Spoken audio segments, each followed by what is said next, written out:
Go live. All right. Well, we're live. Let me stop this. Get shorted startly. Get started shortly. Man, I tell you, it's too early in the night for me to be stumbling over my words.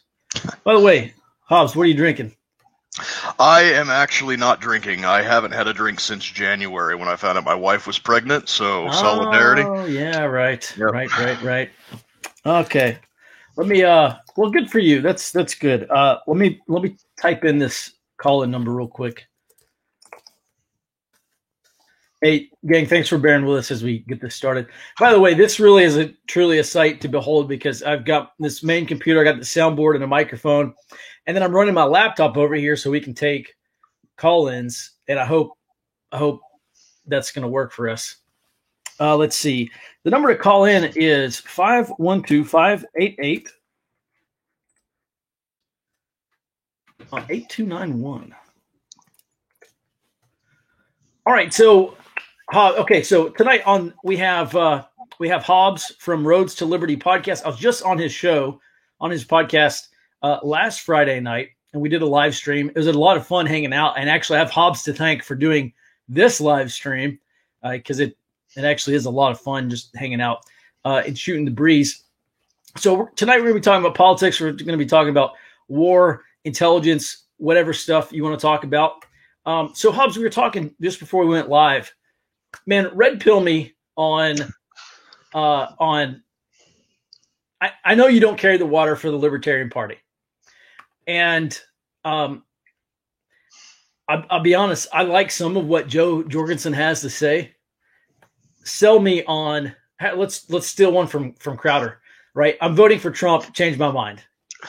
All right. Well, I don't know if I'm going to be able to change your mind. I'm not the person to talk to about everything that goes on with National, but I met Jo Jorgensen at our state Libertarian convention here in Nebraska a few months back. I think back in January we had it, and she's a very nice person, but she didn't wow me. Very very milquetoast and very just kind of run of the mill Libertarian Party. But, she was a very nice person, seemed genuinely interested in what, us hillbillies out here in Nebraska have to say. And, I had who I wanted to see as the nominee. It was Jacob Hornberger, who's like a big gold bug. He's a monetary guy, right? Mm-hmm. And that's probably the biggest existential threat that this country has right now is monetary policy, especially with the money printer go brrr with this coronavirus crap anyways. Right. So National Convention came around and all the delegates threw their votes down, and you had some people who were really, really wanting Hornberger and some people who were really, really for this candidate and some people who were really, really for this candidate. And Jo Jorgensen was basically like everybody's number two choice. So when, this candidate dropped out, Jo picked up their votes. And then this other candidate dropped out and Jo picked up their votes. Right, and then, snowballed, and then suddenly Jo Jorgensen is the nominee, and everybody's kind of like, well, didn't see that coming. So everybody kind of got behind her and everything, and then she dropped the A-bomb of all gun laws are an infringement. Let's repeal the NFA. Let's defund the ATF and abolish it and all this other stuff. And and all of the Boogaloo pages that I follow are just like their ears like pricked up, like hello. And that's when I did on my show. I did the interview with her and 5 of the Boogaloo pages, and that was it was really good. It was really fun having that. And then we got our attention from The Guardian, which oh yeah, I saw that. Yeah. So as far as her policies go, you can basically read all of the planks of the Libertarian Party platform, and she hits them all to a T.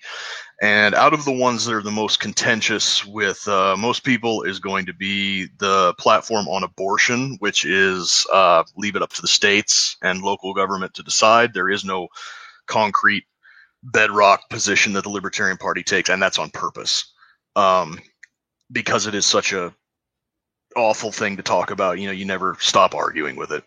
And the other one that most people have a problem with is borders. The Libertarian Party for for philosophical reasons, is very open border policy. It's not something that I agree with, and it's not something that a lot of people in the party agree with, but that is the platform plank that free trade and free movement is a human right. And philosophically, it makes 100% sense. But when the philosophical comes up against the wall of reality and the varying differences in cultures and all that other stuff, that's when things kind of start to fall apart. We're witnessing it in Europe right now. We're witnessing it on our own southern border. Yeah, you can't do that. You're going to explode these populations and really destroy cultures, which is exactly what's happening in Europe right now. Yeah. Well, that's interesting, man. That's kind of like anarchism for me. I think you get like at a certain IQ level and you're like, yeah, if everyone just leave me alone, we could live in perfect harmony. Unfortunately, not everyone is smart enough to be able to accept that. So for me, anarchism too is kind of a pipe dream, although it does sound rather nice, to a certain degree. I mean, we could build our own tribes, and we don't even need that stuff. Well, at any rate, yeah, you're right. You didn't change my mind, but thank you for trying, and thanks for talking about Jo Jorgensen there. Yeah, the National Party is an absolute wreck, and it has been a wreck since 2016. I'm not even a registered member of the National Party. I'm a member of my state party. I am running for Congress, so if anybody lives here in Nebraska in the 3rd district, please, I'll be on the ballot as a libertarian. So just vote for me. That's great. All right, congressional candidate. Yeah. All right. Perfect. Yeah. All right. Here's what we're gonna do. Will, I know. First of all, Justin, welcome. We're going to talk about a lot of stuff tonight. Will, I know the phone line didn't work because I'm not ready to take calls just yet. Although, get your phones out because let me switch this thing over here. We're going to let you pick a topic that we're going to talk about. How about that? We're trying this out. Here we go.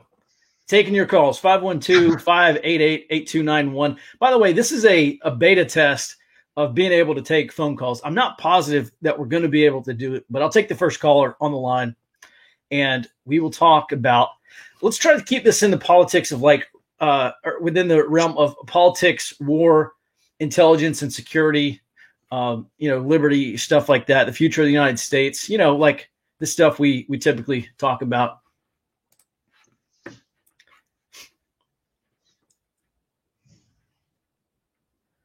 Ooh, Will. Yeah. Hey, Will, call back in. I like that question.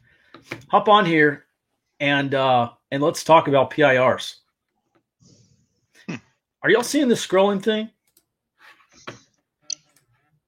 Oh, there we go. All right, cool.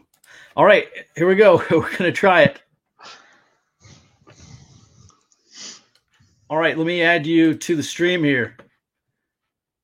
All right, go ahead, caller. Can you hear me? Oh, I'll try this now. Try it now.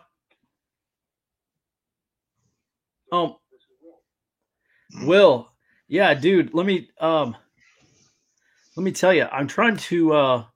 We're gonna have, like I said, this is a beta test. It's not working very well. Will, I'm gonna call you back in just a second. I gotta plug something in real quick. We'll try it a different way because it's not going through the Bluetooth right now for whatever reason. Oh, no, that puts you on mute. Okay, Will, are you still there? Dang it, I'm still not getting anything through here. All right. I could barely hear him in the background, just a little bit, but yeah, you can barely hear him in the background because Will, you're there. Yeah, there we go. Hey, all right, it's working. All right, Will, perfect, man. We can hear you. Thanks for coming on. Let me turn you up here. All right, go ahead. What's your question, Will? Actually, Will, let me interrupt you. Where are you calling from?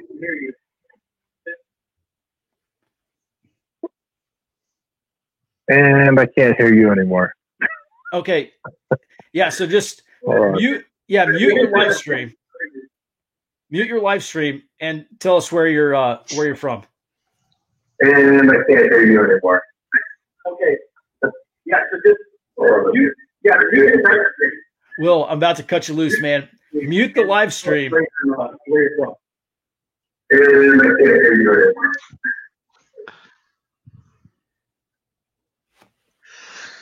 All right, sorry, man. Sorry. Well, we tried. All right. Hey, we're still taking your calls. I don't know. Will, you had a great question. Okay, well, don't tell. All right, so, hey, I'm taking the next caller. I know somebody else just tried to call in. We're talking about whatever you want to talk about, as long as it's within the realm of politics, war, intelligence, whatever. I mean, the stuff that we typically talk about. Otherwise, we'll just move on from the phones. And listen, if you call in, you have to mute the live stream and just talk to us through us through the phone. Yeah. If not, we'll move on entirely. All right. You can also post your questions. All right, here we go. We got somebody else here. All right. Welcome to the show. Welcome to the show. Sam. How's it going? Yeah, hey, what's going on? Can you hear me? I can hear you. Can you hear me? Sam? No, no. Oh, gosh. So my question, if you can hear me, is what should people be put into their area studies that is most critical? I'm working on mine. I've got up to 21 pages, and I want to make sure that I've got the most meat to with the potatoes. What do you suggest? Yeah, that's a great question. I cut you off, and I hope you can hear me. I got to change something with the soundboard. All right, so the question is, what should we be putting in our area studies that's the most critical? That's a great question. Number one, local threats. So we're talking about, let me turn this off. So we're talking about threats that are things like gangs, sex offenders, like, pedophiles and recidivists, especially recidivists. Depending on the scenario, like if you live in a populated area, you live in a place that's near a college, a place that has a lot of young people, I would definitely look for, typically the younger people are going to be the majority of, extremist groups, far left, far right kind of groups. If we do get into some kind of,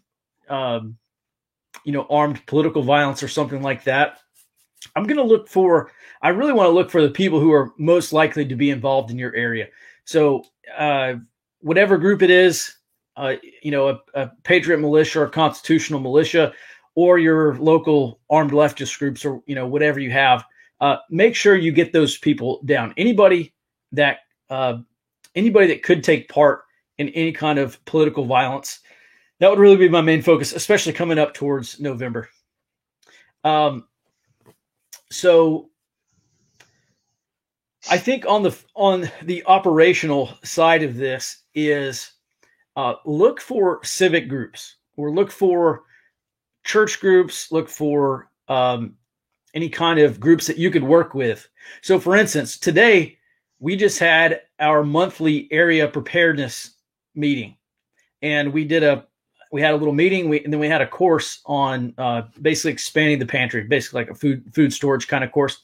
And we had a couple people in that course that drove from about an hour away from another group that's just one county up from us.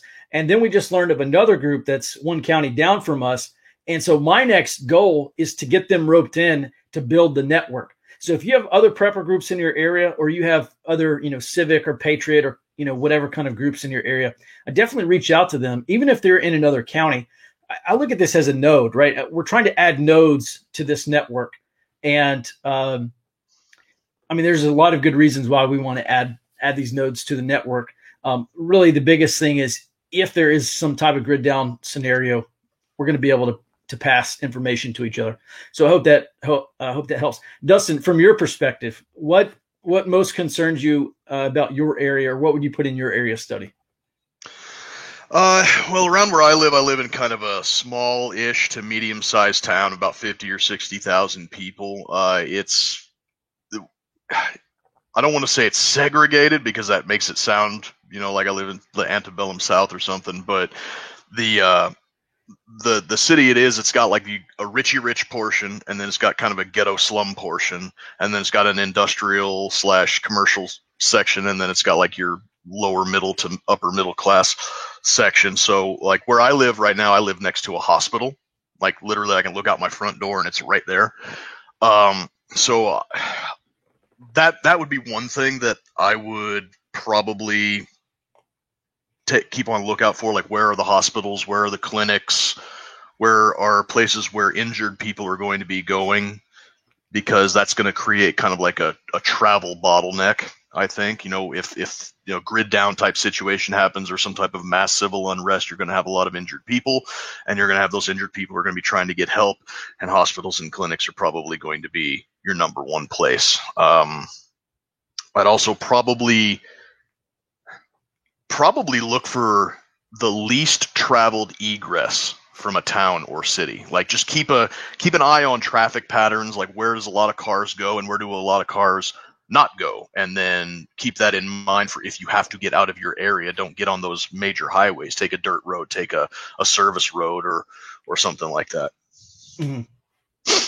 Yeah, critical infrastructure, roadways, transportation. Yeah, good answers. Both super critical stuff. All right, so we tried to take Will's phone call. For whatever reason, we couldn't make it work. It's probably an error on my end, and I think I know what the problem is. I'll try to fix it. All right, so Will asks, as a collector, 97 Echo 35 Mike, which is a human intelligence collector in the Army, what priority intelligence requirements would you prioritize? All right, so I have a couple of standing requirements. And that is, number one, identify all incidences of violence in the area. So if there's, a riot downtown, or if there's a shooting or something like that, I want to know about that as soon as possible. And this is just for like inside an SHTF scenario, because I want to make sure that stuff's not migrating into my area. So that's number one. Number two, I want to know what the local government or local police, especially, I want to know what they're doing. What are their plans to respond to a protest or to respond to a riot? Are they going to start, if there's political violence, or if for some reason we have some like flash crash of the dollar or something like that, or any kind of major instability, I want to know what they're going to do, because that has a very good chance of impacting my daily life. For protests and stuff, especially, they're going to start shutting down roads. One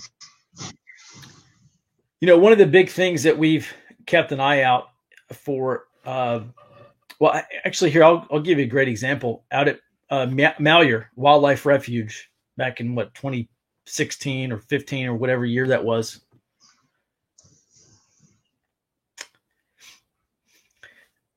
At first, it was just local and state law enforcement. And one of by the way, I was not a protester, but I was working with the local patriot militia groups there. And, one of the things that I was most interested in is, let's look for indicators of federal law enforcement coming in. And, if something like, I'm not saying Malheur happens in your backyard or anything, but if there is an event like organized political violence, especially like sustained, you have a group, that's just finally decided to take up arms, let's say maybe a couple of years from now, or maybe even a couple of months from now.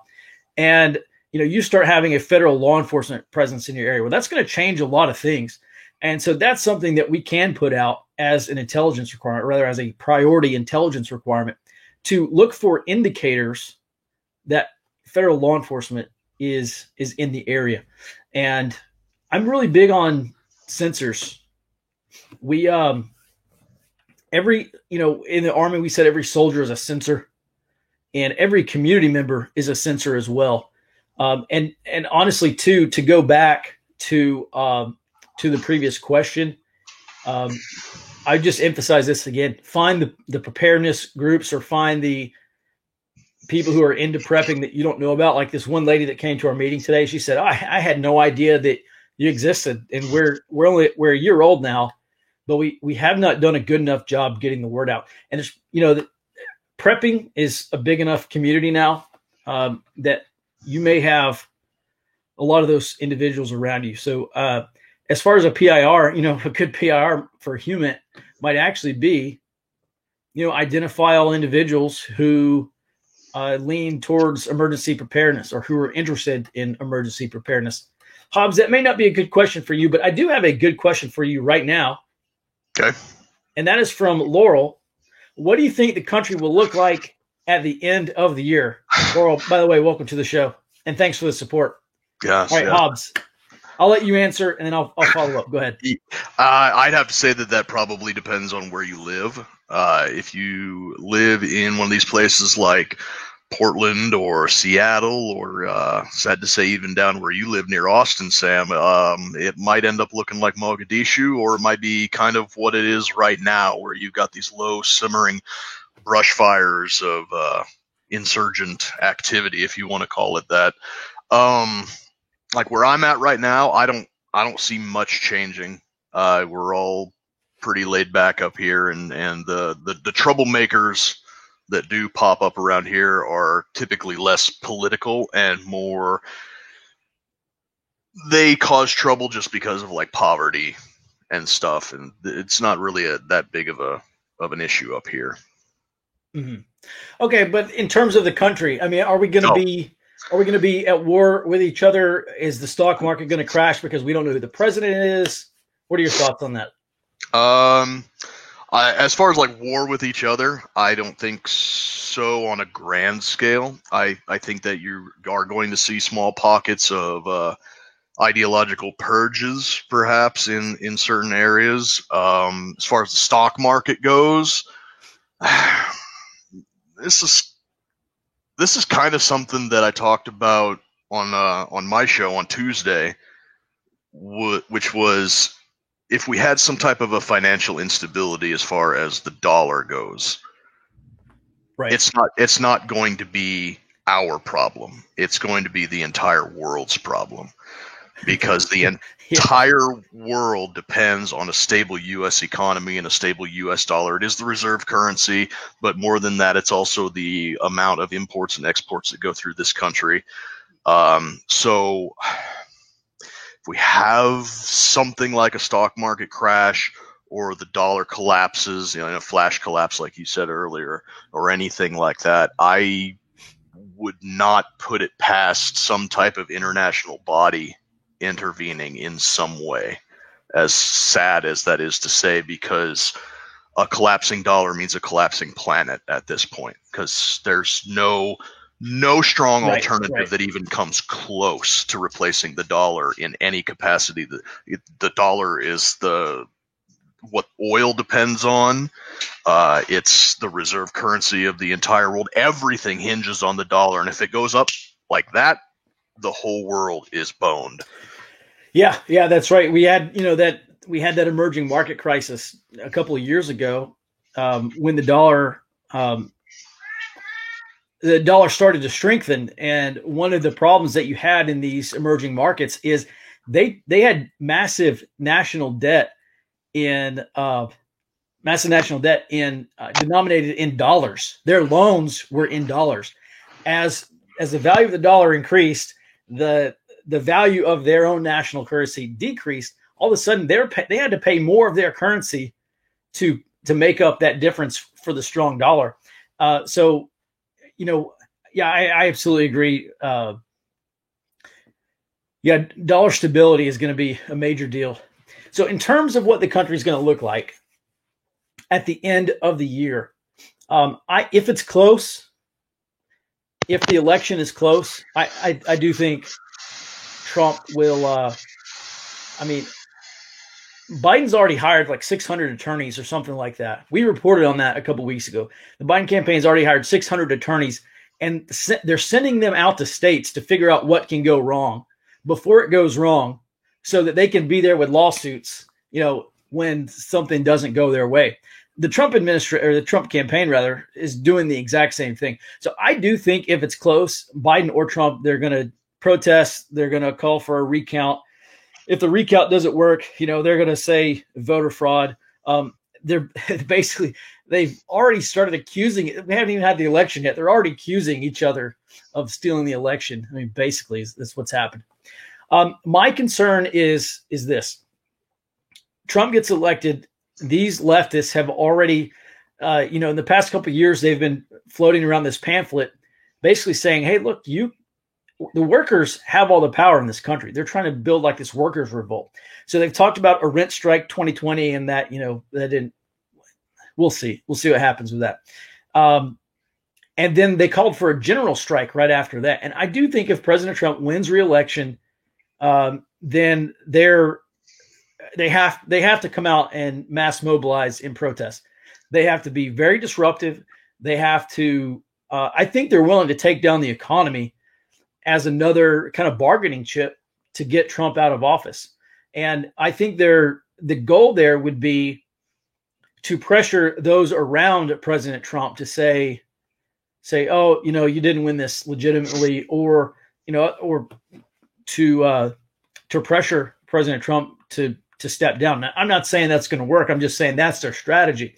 So the flip side of that, before we get to the flip side of that, there've already been massive protests at the ports on the West Coast, like up near Seattle, Long Beach, or there's some major port down there towards Los Angeles or whatever in Southern California.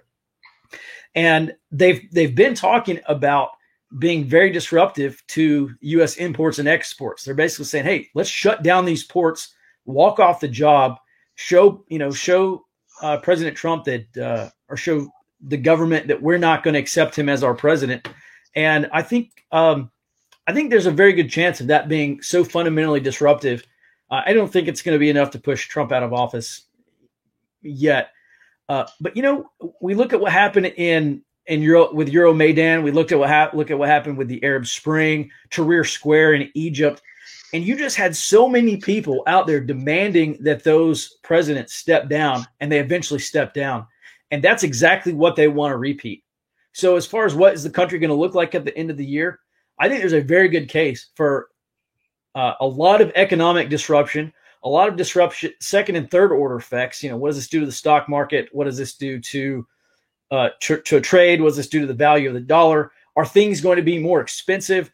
Are we going to have another, what was it back in March? Stuff we couldn't get stuff at grocery stores. There's a bunch of run on stuff, but is this going to cause another run on goods, and our grocery store is going to be bare? And then is the disruption going to be so at such a scale that actually does disrupt the production of those goods? What we experienced back in, I think it was March, was people panic buying, and it's kind of like with the ammo right now, right? As soon as the ammo comes off in these pallets, people are there to buy it. And that's why there's no ammo. And that's why there weren't a lot of, that's why some of those goods were running out at grocery stores. And could we see that again? Number one, I think there's a good chance that yes, we could see that again. But number two, is the disruption going to be so great that it actually stops the production? Because none of that stuff stopped being produced. They just ran out of warehouse stuff. Those assembly lines were still making that stuff. Is the disruption going to disrupt the production? And I think that is where things really could start to break down. And I think that's what the country could look like at the end of the year. I mean, just some major economic and social disruption. And what we've seen in Portland obviously happened in major cities all across the country. Laura, I hope those are my thoughts. I hope that kind of answers your question. You got a follow up here. What are the chances that some group will take down the grid, and what group do you think is most likely to do it? Actually, Haas, I'm going to let you start off with this question.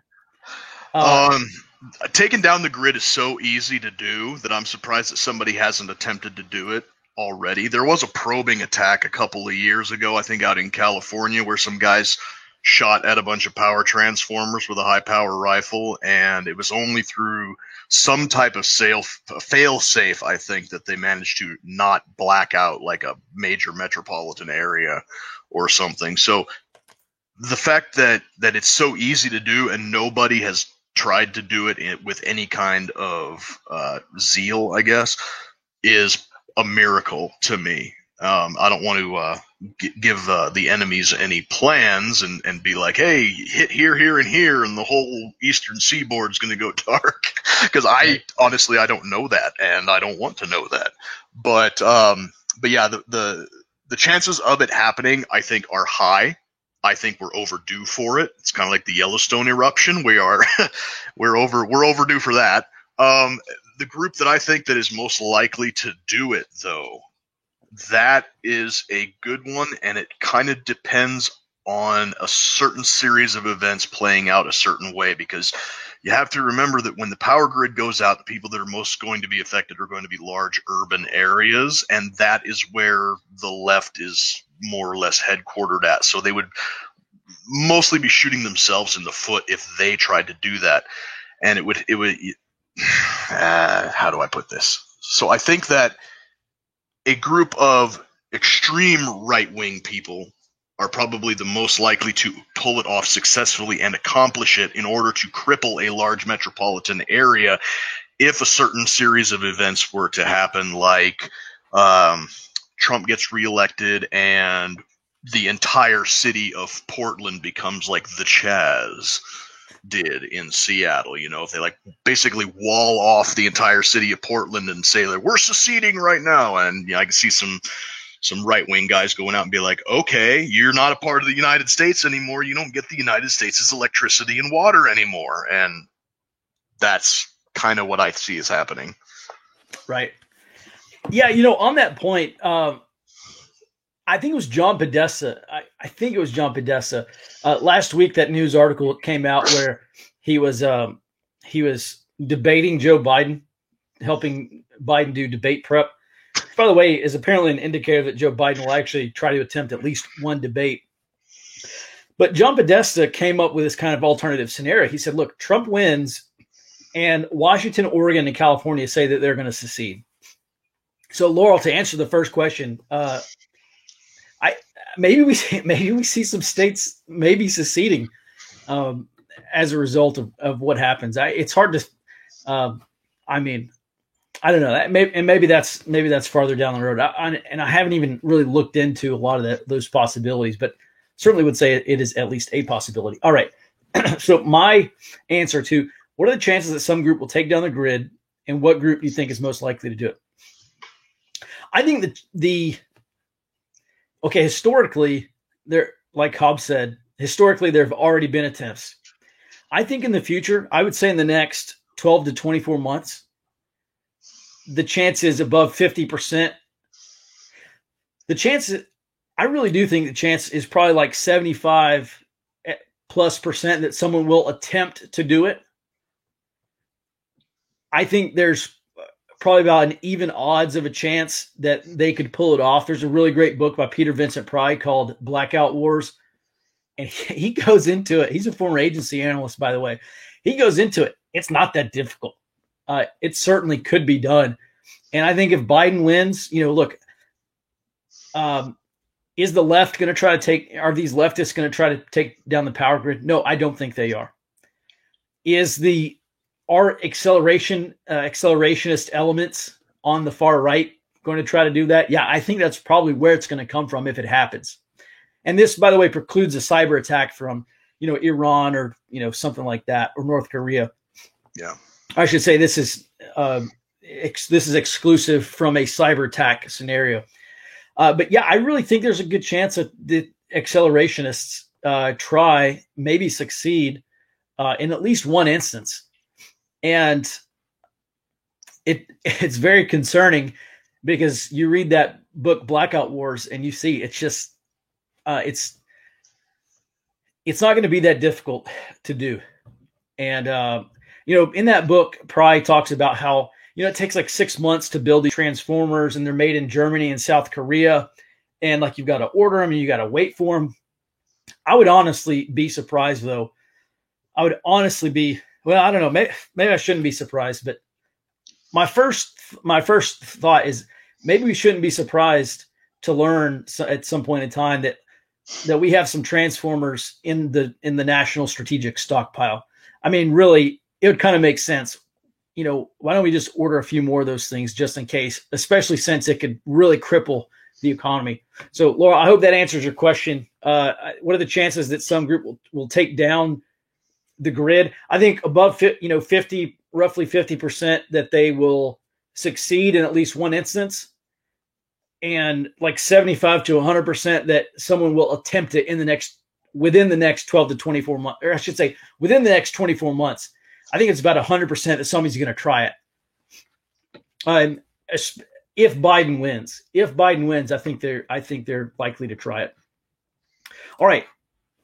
Cypher wants to know thoughts on how to integrate electronics intelligence and unmanned aerial systems or unmanned ground systems into your local group and its intel capabilities. All right, Hobbs, you want to take a crack at that one?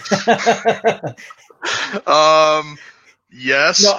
Okay. Well, go ahead. I was just kidding, but go ahead. Yeah. As far as like unmanned aerial systems and unmanned ground systems go, I wouldn't even have any idea on how to start. I mean, the most experience I have with either of those is my stepdaughter's drone that completely crashed and burned, and a bomb defusal robot when I was in the Army that I actually kicked a lot of ass with. Oh, nice. Yeah. As far as like electronics intelligence, I think you've gone over it quite a few times, like setting up Google notifications for certain keywords to give you an alert or something. That's more open source. Yeah. But okay. So yeah, let's, Cypher, that's a great question. So, drones, huge fan of drones.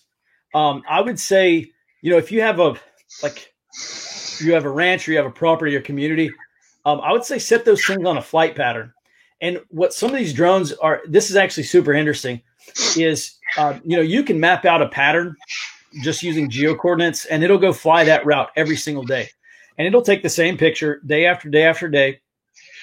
And then what you can do is you can actually layer those images and see if things change in an area, right? So let's just say you have a ranch, all right? And then this is actually a real world scenario.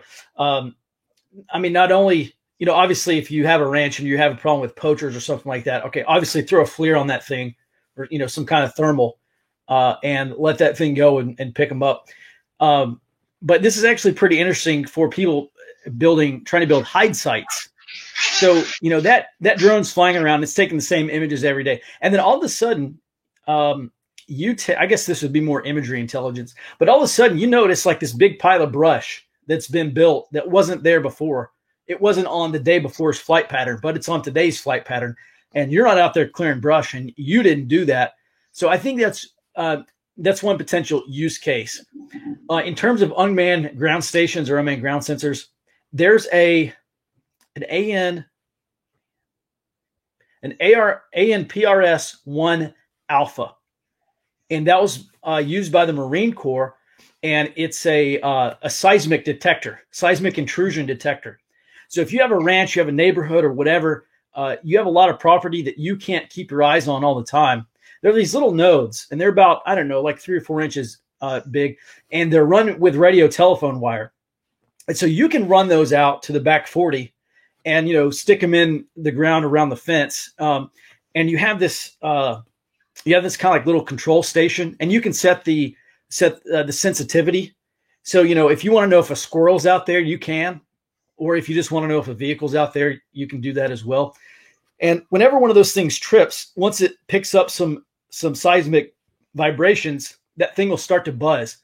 And these were made in like the 1960s. Actually, Old Grouch's Military Supply in Clyde, North Carolina. I bought one from Tim, the guy that runs that store. You might see if he has any left. But I tell you, I love that thing. And I think in terms of using, I guess that's not really ELIN. I guess it's probably more Mazent measurements and signatures. But in terms of using unmanned ground stations or unmanned ground sensors, ANPRS-1 Alpha. Definitely check that out. Never heard of one of those before. That's pretty cool. Yeah, the one I had was made in 1968, and like it still works. I mean, I think Tim had to do some operating on it, but he got it back functional for us. So super cool. I don't know, Cypher, I hope that answers your question. If not, follow up with another question. I'll try to answer that.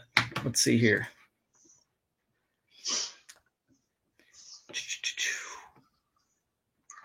Yeah, there's a lot going on in the comment section. I'm over here reading. I've seen it pop up a couple times. People are asking who the hell I am and why I'm on the show.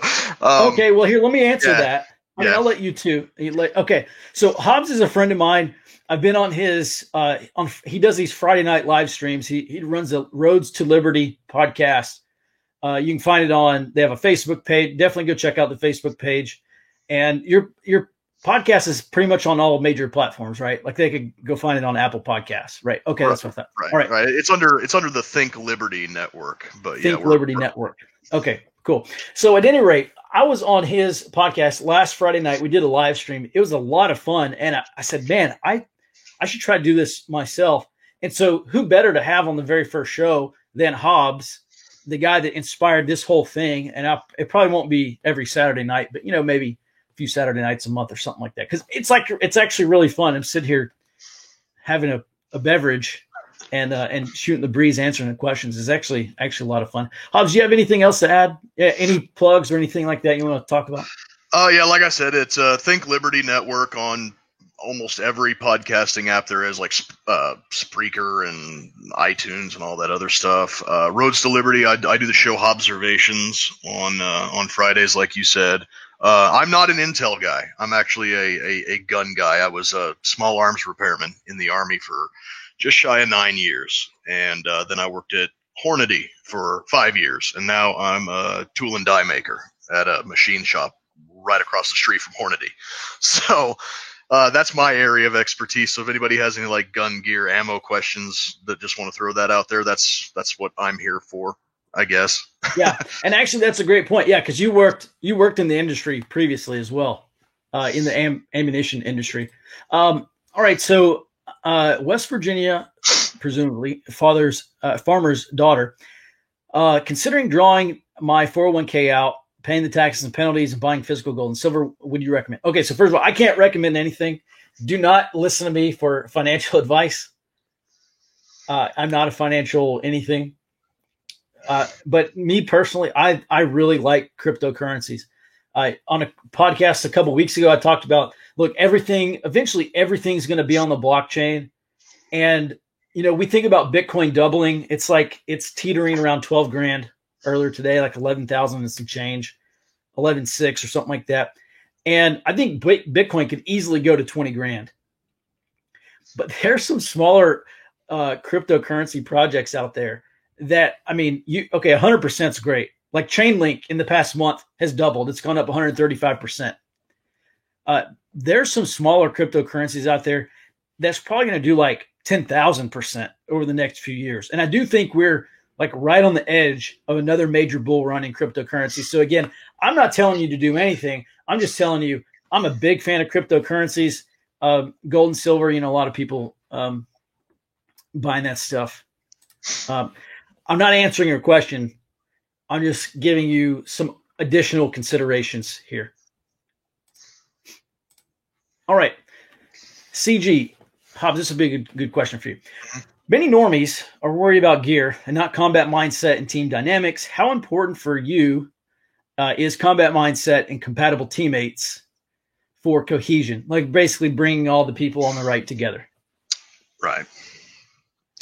Well, combat mindset is definitely the most important thing, more than like making sure that you're having a type of ideological purity test as far as the people you hang out with. Because if being in the Army taught me anything, it's that people from every walk of life, from every political persuasion, every race, color, religion, everything could all come together as long as you had a mission that you all agreed needed to be done. And it was one of the funniest things in the world when all of us guys who were, rocking our BDUs or ACUs for, the whole work week would then go out to Savannah, because I used to live down in Georgia. We'd go out to bar hopping in Savannah, and you'd have a Puerto Rican guy in a cardigan with Coke bottle glasses, and a guy dressed like a punk rocker, and a guy dressed like, he part of some inner city gang, and a guy dressed like a cowboy, and you all got along the best, had the best time in the world. So having that combat mindset and actually having the mission in common is probably more important than just having like a strict ideological purity.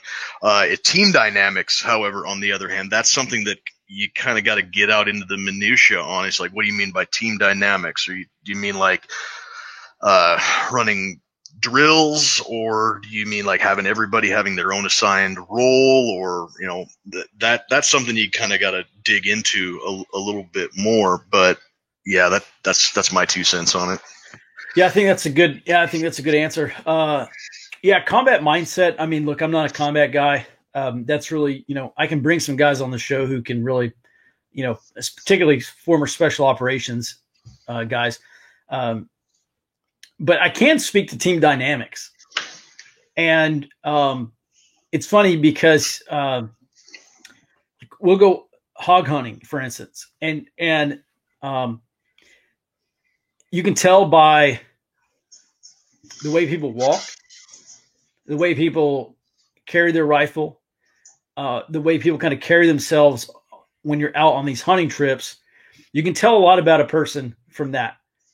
When it's like 3 o'clock in the morning and you haven't seen any hogs and they just want to go quit because, oh, it's hot or it's cold or whatever, you can tell a lot about a person to do that. If you do expect that you'll engage in combat, you do not want to you don't want to find out that people are worthless when rounds are flying. And I guess that's my 2 cents on team dynamics, right? I mean, you want to have practiced this stuff before you actually have to use it. And then as far as compatible teammates, yeah, for group cohesion, you have to have the same goal. You have to have the same desired outcome, even if it's just, hey, we all agree to throw rocks at these other guys, or, you know, whatever. So I hope that answers your question. All right, let's see here. I don't know how to take this question off. Okay, there we go. All right, Laurel asks, so is this COVID thing a pandemic or people just taking advantage of natural event or what? No, I think it's real. I mean, people are dying. It's real.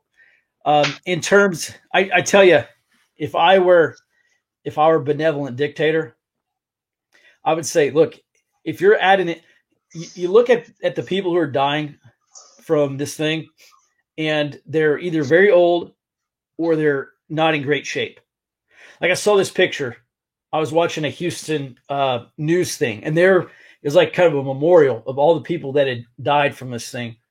And it was like 87, age 90, age 76, age 23. And no offense to this girl, but she was severely overweight. And so, and that's a risk factor for this thing. So if it were me, I would say, hey, everyone go on about your lives. And if you're at a high risk, stay home and let other people go grocery shopping for you. And, you know, you stay home and we'll do this. Everyone else keep living. Cause man, this shutdown stuff is just insane. I don't know. Hobbs, you got anything else on that? Now that we pretty much are 100% certain that it did come from the Biosafety 4 lab in China, and whether it was intentionally released or accidentally escaped containment is kind of irrelevant at this point. I think that I personally happen to think that it was an accidental slip of containment, you know, because China, obviously. But I think that the Chinese government just decided to make lemonade out of the lemons they had, and you can tell because they locked down the city of Wuhan for intra-national travel, but they left the Wuhan airport open to international for the Chinese Lunar New Year celebrations. So it was almost like the government of China said, well, if we're going to have to deal with this, everybody's going to have to deal with this, and let's just see what happens next. So they, through the Chinese government's duplicitousness, they inflicted this thing on the rest of the world. And I think that here domestically in America, from what you're seeing of certain politicians in certain jurisdictions from certain ideological persuasions, I think they're doing the same thing where they're making lemonades out of the lemons that life handed them, and they're using it for power grabs. They're going to the federal government for bailout money because their shitty policies have run their own cities and states into the ground, and they're just and everything is starting to snowball with the misinformation and the disinformation. Nobody knows what's going on. You can't believe your own lying eyes, at least that's what they tell you. And this whole thing is making our very stressed and tenuous socio-political situation that we've got in this country so much worse. I mean, I can only imagine where we'd be at right now. I mean, if this thing had never happened, you know, we were rocketing towards prosperity, I think, or at least by what the numbers were saying. And then this stupid thing hit everybody, and now everybody's running around with their hair on fire. They don't know what they're doing, where they're going, where the stock market's going, where their next meals, whether they're going to be able to send the kids back to school. And the whole thing is just a mess. Yeah, I remember we put in one of our reports back in March that was it was reported by the South China Morning Post that the Chinese government admitted, this was like back in early March, the Chinese government admitted, a Chinese official came out and said, well, the United States has at least 9. The United States at the time was reporting like 100 or 200 cases or something like that.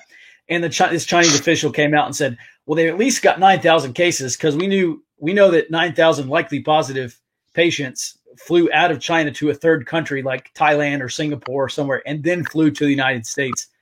So they copped to sending at least 9,000 of them over here. And it was kind of humorous at the time because, the U.S. says, oh, we have 100 cases. No, there's way more than 100 cases. There's just, the Chinese said, well, you at least got 9,000. Laurel, I really appreciate the support. If you have another question, just at me in the chats, and you don't have to do super chat anymore. Cause this is like, I'm starting to feel bad about this. So I'll try to answer those questions. I don't know, Hobbs, are you seeing any other questions that you would want to answer? Somebody here wants to know what the intel is on coffee beans and are the prices spiking. I just thought that was kind of amusing. I have no idea, but it's just an interesting question. It made me chuckle a little bit on the inside. I don't know anything about anything on coffee. One guy wants to know about discussing the international pedophile ring. I don't know anything about that, but frankly, frankly, that basically needs to be like public enemy number one. If we need a whole of government approach on anything, right? Like it's not even a whole of government, a whole of society approach on anything. By the way, if I get off next week, I did not commit suicide, but that pedophile ring is like, we need to stop doing stuff with Al Qaeda and like go target the pedos, man. Cause I'm so sick of hearing all this stuff about all the stuff they're doing. All right. Smitty says, Smitty334 says, what's both of y'all's opinion on American Contingency and Mike Glover? Sam, will you be going to his event on the 29th around Fort Worth? Hobbs, have you heard about American Contingency? I have. I got a friend up in Wisconsin who actually linked me to one of his videos, and I watched a few of them, and I kind of like what I hear from him. He does have some bona fides, and his company that I don't know if he runs it or if he just works for it, was that Fieldcraft Systems or Fieldcraft Survival or whatever? Fieldcraft Survival, yeah. Yeah, they pop up in a lot of the other people's videos that I see on YouTube that I follow that I really like. I actually went to a website that he mentioned in one of his videos called locals.com. I don't know if you know what that is or if anybody else knows what that is. It's like a social media site. I didn't sign up for it because I've already got too much stuff going on in my life right now to keep track of another social media site. But they're on there, and apparently that's their main hub of connectivity. So if you want to know what they're about, go check them out. From what I've seen, which isn't much, admittedly, but from what I've seen, he seems legit, I guess. Yeah, he's super legit. I don't know him personally, but I know people who do know him. Works on the same contracts and stuff. He's incredibly legit. So the answer to the question is, yeah, I guess I'm involved, not in any official capacity other than just a supporter. and I'm on Locals, and I really support what they're doing. And I tell you, I've reached out to them. I've sent them several emails. I've gotten mutual friends to kind of, well, I guess they've reached out to him or someone over there, and I haven't heard anything back. I'd like to support the project. One of the guys that showed up in our 7-county preparedness network today, I met him through the Locals app with the American Contingency. So I guess yeah, I'm a big supporter. I don't know if I'm going to the thing in Fort Worth on the 29th, but I'll definitely look into it. I don't even know beyond Tuesday of next week. I have no idea what I'm doing the rest of the month. If you do manage to get in touch with him, send him my way. I'd love to have him on my show. Yeah, sure. Yeah. I mean, I imagine he's a pretty big demand right now. By the way, we have Pastor Joe Fox from Viking Preparedness. Nice. I subscribe to two people. I give two people money on Patreon, and one of them is Viking Preparedness. I really like his videos. Super smart guy. And he approaches preparedness and survival from a radically different angle than the rest of the prepper community. He approaches it from the proper angle, I think, which is why I give him money and watch his videos. Yeah, Cypher, man, I tell you, I'm ask your question again, because I didn't see.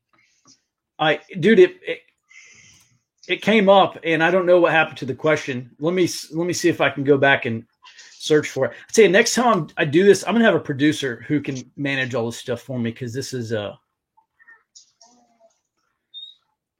let's see, I don't know, and then it only goes back to 8:43 p.m. Sorry, Cypher, ask your question again, and I'll get to it. I just don't see it here, man. Sorry. Give me a second, Sam. I gotta let this little dog out. He's bothering me. Okay. Or if anybody wants to re-ask his question.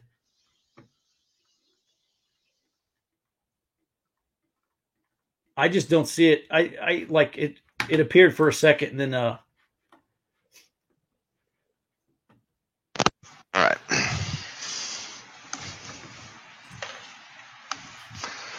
Sorry, man. I don't know what happened to it. All right. Well, ask the question again. I don't know. I don't know where it went. All right. Armored Ghost says, I didn't expect Texas to backpedal on reopening. Why do you think that really happened? Is Greg Abbott really worried? Really that worried? Well, I think part of the problem is politicians are scared about being voted out over their response to COVID. And I'll be honest, man, I'm not a huge fan anymore of Greg Abbott. And I think there's like a revolt in the GOP against Greg Abbott. And I haven't been paying attention to a lot of that stuff with regards to what the state of Texas is doing about all this stuff. But let me jump over to this, to Cypher's question. Cypher, by the way, I appreciate the support.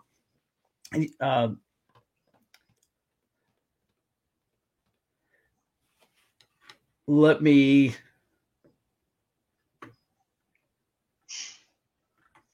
I don't know. I don't see the original question, but by ELINT, I meant more like setting up, like electronics intelligence. I meant more like setting up an RTL SDR software-defined radio dongle scanning local public safety radio or opposing group calls. Look, I'm a fan of the RTL, the SDR software-defined radios. It's a little dongle you plug in your computer. It's attached to an antenna, and you have some software and you kind of scan. It's almost like a spectrum analyzer. You can see where transmissions are occurring visually. I would much rather have a police scanner, to be honest with you.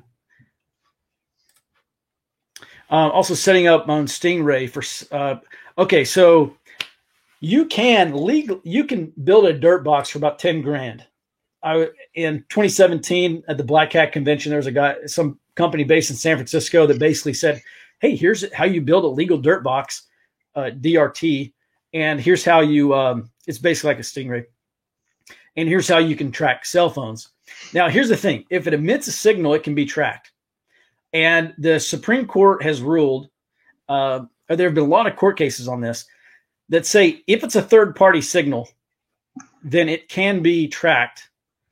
Content is against, you can't take content. That's against federal law. But just tracking a signal, you can do it. So theoretically, if you spent $10,000 on parts and built your own dirt box, you could track the real-time pings of cell phones. My understanding is that that's perfectly legal. Anything beyond that, I think is probably against federal law. So I don't know if that answers your questions. But I think there is a way to do that, at least somewhat legally. I mean, I'm noticing you. If you can get me your original question, man, I can't find it. I've been scrolling through this chat, and it only goes up so far in this software that I'm using. Senpai notices you, Cypher-san. Yeah. Have I heard about Tommy Lauren's public outburst trashing it? Did you watch that video, Hobbs? I haven't. I read an article on it, but I was at work, so I couldn't watch it. But okay, well, you know more than me. I just saw an image of it on Twitter, I think. But go ahead. What was that about? Oh God, she got out there. She's saying that I think she's saying that like she has a close circle of friends of like 6 women that are ranging in age from like early 20s to mid 30s, and none of them can find a man because they're rich and successful, and all the boys are trash, and they're intimidated by a successful, powerful woman, and blah blah blah. Men are trash. You know, it's like probably like I guess I probably could have expected some bullshit like this to come from her, but she's not one of the first ones that I would expect this. You know what I saw? I didn't see the Tommy Lauren video. I just saw that she had said something. But I tell you, there was some female on Twitter that's basically addressing conservative men. She's like, men, the best thing you can do right now is to get jacked. And she like had a couple of follow-up things. And I was like, dude, actually this girl gets it. And I was like a little bit ashamed because I'm not jacked, but I'm building my home gym, and my every intent is to get jacked, by through this fall. I mean, that's a continual process. Yeah. I think that was Nicole Arbor who put that one about men getting jacked and everything. And she got red pilled sometime in the last year because I used to follow her stuff. And then I didn't hear anything from her for a while. And then all of a sudden I saw that video that you're talking about guys go out and get jacked. And I'm just like, someone got to her. Right. Well, I think it's in the zeitgeist, man. Like, okay, so in this class today, it's called Expanded Pantry. And, it's basically how to like the woman, she was extremely knowledgeable about canning and doing all this stuff. But you like vacuum seal these mason jars, and she had this like thing of Oreos that they're like 10. The Oreos are 10 years old, and she's like, oh yeah, they're still edible because they've just been vacuum sealed in this mason jar, and she's talking about all that stuff. Well, I got on Amazon to look for it's a Kenmore or something pack and play, I don't know, food saver thing, and then they're sold out. And then I Sears.com sold out. And I was on Google Shopping. Everything sold out. People know. Like, I think in the back of their minds, maybe in the front of their minds, like, people know we're about to get in a whole world of shit here pretty soon. What's the intel on millennial women? I don't know, man. I don't keep up with millennial women. I just keep up with millennial woman right now. Are they great? And I'm married to her, so for the rest of my life, I will only be keeping up with one millennial woman. Let's see. Oh, here's a question about Hobbs. You want to take that one? Do you think Nebraska will end up being a rural state owned by its cities like California or Maryland? We kind of already are. We got Lincoln and Omaha, and where I live right now. I don't know if you're a Nebraska guy yourself, but the guy who asked the question, I don't know. But yeah, so he asked if we're going to be owned by the cities, and we kind of already are. We got Lincoln and Omaha. Certain section of Omaha is like the one island of deep, deep blue in the last election, and everything else was pretty red to purple. Got Grand Island, which is the city that I live in right off of I-80, which is not too bad. And then we got vast tracts of nothing all the way out west. And that's kind of what makes my congressional run such a pain in the ass, is because the 3rd congressional district is huge geographically, but very small population wise. And I just can't reach people. Yeah, that's tough. Right. Yeah. Huh. Okay, here we go. Cypher.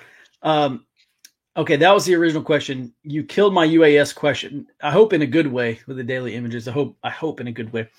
How do you integrate sensors like those into your intel strategy? Okay, so what we're really getting into is called an ISR plan, intelligence, surveillance, and reconnaissance.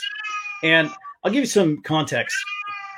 In Afghanistan, we would have to do an ISR plan. So, for instance, right, one of the intelligence requirements is, will the Taliban start infiltrating into our AO?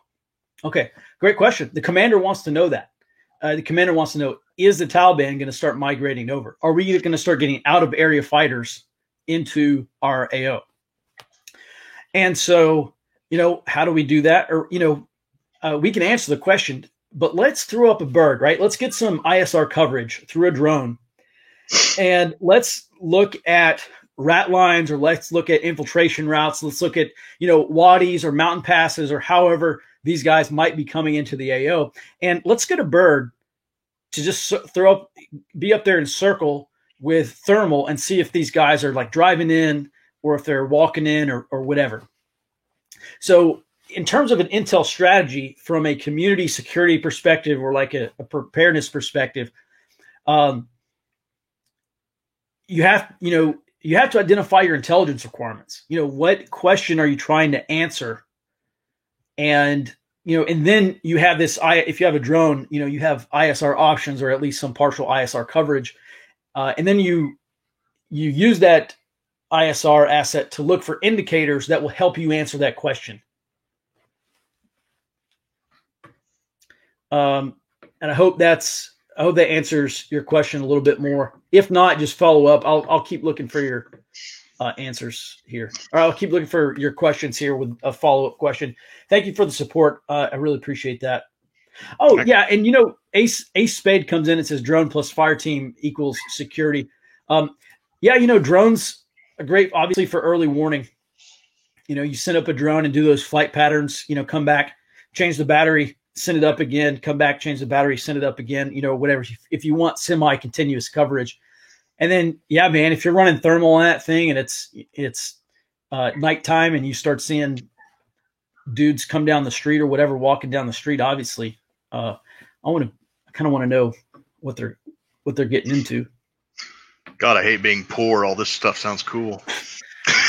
Dude, okay, so I don't know if I'm supposed to tell this story or not, but a friend of mine has a friend who shot down a drone with a shotgun. And let me tell you what he told me. I'll just be very general. Someone asked him, is it legal to shoot down a drone if it's hovering over your backyard? And he said he didn't know the answer to the question. He went and looked it up.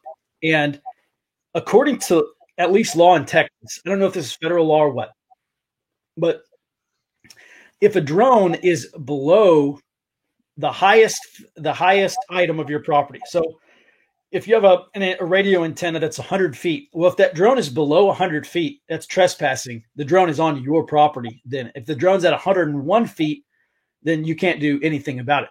If the tallest tree that you have on your property is 30 feet, and that thing's at 30 feet and 2 inches, sorry, you're SOL. If it drops below 30 feet, below that tree, then yes, it is trespassing. Now, that doesn't say that you can shoot it. The kind of corollary to this thing is if that drone is registered with the FAA, if that guy has a commercial drone pilot's license, yes, it is trespassing, but you might actually be committing a felony by shooting that thing out of the sky if it's registered with the FAA. So as I understand it from a reliable source, That's the stuff on drones. Hey, by the way, Hobbs, have you heard about those stories? These drones like hovering down and like spying on. There's this one guy, his teenage daughter was being spied on by a drone. She was like swimming in the backyard in the pool or something like that. Have you seen those kinds of stories? Yeah, I've seen quite a few of those, and I've seen where people are like throwing beer bottles at them or shooting at them with shotguns or net guns or, whatever else it takes to get those things down. Yeah, plenty of those. Right. So there was this funny at that same Blackout conference in 2017, these guys were showing different shotgun loads that they make specifically for taking drones down. And apparently, if you can pack enough fishing line into a casing of a shotgun shell, apparently if it's weighted, that's the big thing. You got to have a weight on there because it needs something to shoot. But apparently that fishing wire will get tangled up in the blades, and that thing will just fall down to earth. Yeah, there's a company I follow, Soldier Systems Daily on Facebook, or soldiersystem.net is their internet URL. And every once in a while, they'll have something from a company called Drone Shield. And the company has won a lot of military contracts around the world. It looks like a huge sci-fi blaster or something, but apparently it shoots an RF beam of some kind that jacks up a drone and it just kind of drops out of the sky. I want to say that they have a commercial product that is like obviously less powerful than the mil-spec one, but don't quote me on that. But yeah, drones are. We had a situation here in Nebraska a few months back where there were these large drone swarms flying in formation, like mapping out areas, and nobody knew who they were. They contacted like the FAA and the FAA was like, "We don't know who they are. We don't know what you're talking about." And so we had these big drone swarms flying in perfect formation, almost like a geological survey or something, mapping. And one of them flew over a Minuteman missile site out west, and nothing happened. So obviously the government had to be involved in some capacity, but they weren't saying what they were doing. Yeah, some of that stuff I don't know. I don't necessarily know that it is the U.S. government. There's also a problem with drones being flown over nuclear sites, like nuclear power sites. And and the question, I think Matt Bracken actually asked this question maybe like 5 or 10 years ago. It's like, what happens when a drone packed with explosives, actually starts to target stuff like that. And I don't know, it's a fair question. You look at how drones have been used in Syria, how drones were used against the Russians in Ukraine, how the Russians were using drones against those. Actually, I had a buddy tell me in Syria and Iraq, these insurgents would fly a drone and they'd look for these U.S. convoys, and they'd basically just go kamikaze. They'd have a grenade or something like that. And it was in Syria, right? They had a grenade, and they actually had a mechanism that pulled the pin and dropped the grenade or something like that. Something crazy. I just remember reading that. I'm like, holy cow, this is, I'm glad I don't have to deal with this. Right. That's one of the things that kind of scares me about any type of a civil war type thing going on our soil is, drones are like $30, and I can just imagine a drone with like a pipe bomb on it, a cell phone activated pipe bomb, just coming in and detonating next to somebody. It'd be like the Northern Ireland nail bombs times 30 on the pucker factor. Yeah, oh, man, they'll be rough. Hey, Hobbs, why don't you take this question since you're the ammo guy? Okay. Oh, what rifle cartridge would you choose for a shit hits the fan scenario? That's a good one, and the easy milquetoast answer is going to be an AR-15 and 223-556 because it's the most popular rifle in America right now. The ammo is allegedly everywhere, et cetera, et cetera. That's the easy, short, and condensed answer to it. Now, kind of to expand on that, I would say look for what your local police use. And like here where I live, we have our local sheriffs. I think they still use Mini 14s because it's a local sheriff. Whereas like the state and the city cops, they use AR-15 or M16 variants, and their sidearms, they use a Glock 21 in .45 caliber. So I have obviously some I have a couple ARs. I have a few other things in 223, 5.56, and I have a bunch of 45s because that's just kind of, if shit hits fan and I have to, give a cop a magazine, or if, find a dead cop or something and have to take his stuff, then I'm familiar with it. However, this current ammo shortage kind of throws a monkey wrench into that because you have so many people in this country are standardizing on 9mm and 223, 5.56 and AR-15s that now nobody can get it. So now these less popular or more obscure calibers or stuff that has kind of fallen out of favor recently, like 40 Smith & Wesson and 7.62 by 39 and even 5.45 by 39 are really kind of seeing an upsurge in popularity when people are like, well, I can't get my 223s for my AR, so I guess it's time to bust the AK out of the safe and get some trigger time because something's better than nothing. Right. Hey, so my friend, actually, they've become good friends of mine. Bliss, it's a gun store in Bryan, Texas. They actually did something cool for me. They, I got a Glock 35. So it's a 40 caliber. I'm not a huge fan of that round, but the 35s can hold conversion barrels. So very easily you can run a 9mm, a 357 SIG, and a 40 caliber off the same pistol platform. Yep. You just need a new barrel and a new spring for that thing. And, now it's like you're at a 9. Well, and you got 50 rounds of 40 or 357 SIG. And that's the other thing. They said, look, 357 SIG, it's always on the shelves because nobody's buying that stuff. And apparently it's a superior round in general. Yep. So like a 9mm. And look, I'm not a super huge ballistics ammo guy. I just go with what trusted people tell me. And I don't ask questions, I just shoot what they tell me to shoot, basically. Yeah. All right. Cypher has a question for you, Hobbs. Piston versus DI. I guess like direct impingement or yeah. Yeah. Okay. Go ahead. Yeah. Like 2 or 3 years ago, I would have said piston, but the proof is in the pudding, man. If you're running an AR, go with the DI, because I don't care if it's like a $3,000 HK416 or an LWRCI or whatever you're running. You are going to deal with bolt carrier tilt, fat ass end on the bolt carrier. It doesn't matter. The way that the AR works was never designed for a piston system, and the more that you start to break something out of its original design parameters, the worse of problems you're going to get. So if you're running an AR, go with the DI.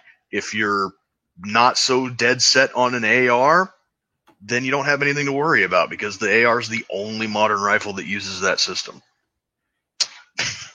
And there's plenty of other guns out there that take AR magazines and 223, 5.56, so you're not going to be hunting around for, proprietary mags or oddball ammunition. So really, we're living in kind of a golden age as far as variety goes, and I love it because I am sick and tired of ARs. Yeah. Just bored to tears with them. Yeah. Hey, so we use 300 Blackout to shoot hogs. And Bliss actually made me this super kick-ass 300 Blackout rifle. In terms of not hogs, in terms of like an everyday, like a truck gun or something like that. 300 Blackout, Hobbs, what's your opinion? 300 Blackout does pretty much the exact same thing that 7.62 by 39 does, and 7.62 by 39 is my favorite caliber of all time. Just, the only thing that 300 Blackout to me does that 7.62 by 39 doesn't do is work reliably in an AR magazine well. And there's obviously specialty loads in subsonic, and having a 308 bullet diameter has your hand loading options a lot more wide open than the 310, 311 of the 7.62. But mm-hmm. I like the 300 Blackout as a cartridge. It does what it's meant to do, and it's yeah. Yeah. Let's see. Cypher says he's not running an AR Bushmaster ACR Magpul Masada. That is a gun that should have went somewhere, and Remington fucked it up. I love that rifle, and they didn't release anything, and that just bothers me. All right. I don't even know what that stuff is. All right. Whoops. I didn't mean to click chicken tendies. All right.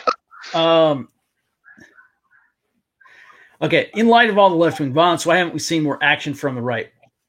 That's actually a good question. I myself have asked on numerous occasions. We're seeing a lot of insurgent activity. We're seeing a lot of revolution, cultural revolutionary activity. We're not seeing a lot of counterinsurgent and counter-revolutionary activity. And I have asked why that is. And I think I have an answer. First, Hobbs, let me get your take. What are you thinking about? Okay, so when you think about the normal left-right paradigm that we have, the left is usually collectivist and the right is usually individualist. So right there you've got that's just boilerplate, like bare bones descriptor of it. But the left, when they have thought leaders, charismatic thought leaders that come out and say, we got to do X, Y, Z, seize the means of production or fucking whatever, they all glom onto that fairly readily, fairly easily. As long as the person saying it has any type of social clout or a lot of charisma, they're going to amass followers very quickly because it's a lemming ideology where it's very much follow the leader, whereas the right is very individualist. You've also got something called the prisoner's dilemma. And do you know what that is? I'm sure you do. The prisoner's dilemma, for anybody not. Did that go back to Socrates? I mean, wasn't he the first guy to do that? Go ahead. Sorry. Yeah. I'm not 100% sure what the origin of the prisoner's dilemma is, but if you take a look at a prison, you've got hundreds and hundreds of inmates and like maybe a dozen guards. And the guards have guns, but if all of the prisoners decided to rise up at the same time, there's nothing that the guards could do. The problem is who's going to be the first guy to charge the picket line. And that's the prisoner's dilemma. Because definitely wasn't Socrates, but go ahead. Yeah, but the first guy that charges the line is definitely going to get killed. So nobody wants to be that one guy to get killed, and so the prisoners don't rise up. And that's the problem that the right, being both individualists and being somewhat demoralized by the fact that the left owns pop culture, the media, academia. You kind of get everybody, all of these individuals compartmentalized into their own little individual personal islands, and they don't want to be the first one to charge the line because they're afraid that they're going to end up getting killed. That's my thoughts. No, yeah, I think that's a very good point. My perspective, I think you're right. My perspective is from a different angle. And that is because I think the right has almost completely ceded their ability to compete in terms of soft power. In terms of we don't control, the left controls academia, pop culture, Hollywood, the media, at least mainstream media. They really have done a very good job. I mean, you look at the Boy Scouts, you look at NASCAR, you look at the church of today, and their influence is it's either waning or like it's already underwater. It's out to sea. It's on the bottom of the ocean. And that was all brought on by leftism. And I don't think that's a coincidence. I think the left has done a very good job of eroding the right wing or conservative soft power. And so in terms of why haven't we seen more action from the right, it's because there's this mentality. I'm just going to go buy lots of guns and ammo and wait for CW2 to start. And so at a time when we could be trying to, I don't know that we could ever really control the narrative. But this is a soft power conflict right now. Low intensity conflict, violence is not the primary means of waging war in low intensity conflict. It's political, economic, diplomatic, informational types of warfare. And even looking at the Trump administration, they've done a really poor job at competing in terms of strategic messaging and informing and influencing, and this whole thing we call information operations. And I don't think the right's very good at IO, and the left is incredibly good at IO. Just look at all these corporations bending over backwards to give BLM and all these other left-wing organizations, hundreds of millions of dollars. As a matter of fact, yeah. So, the CEO of Levi's a few years ago, the CEO of Levi's or Levi Strauss gave his employees paid time off work if they're going to go to an anti-gun protest.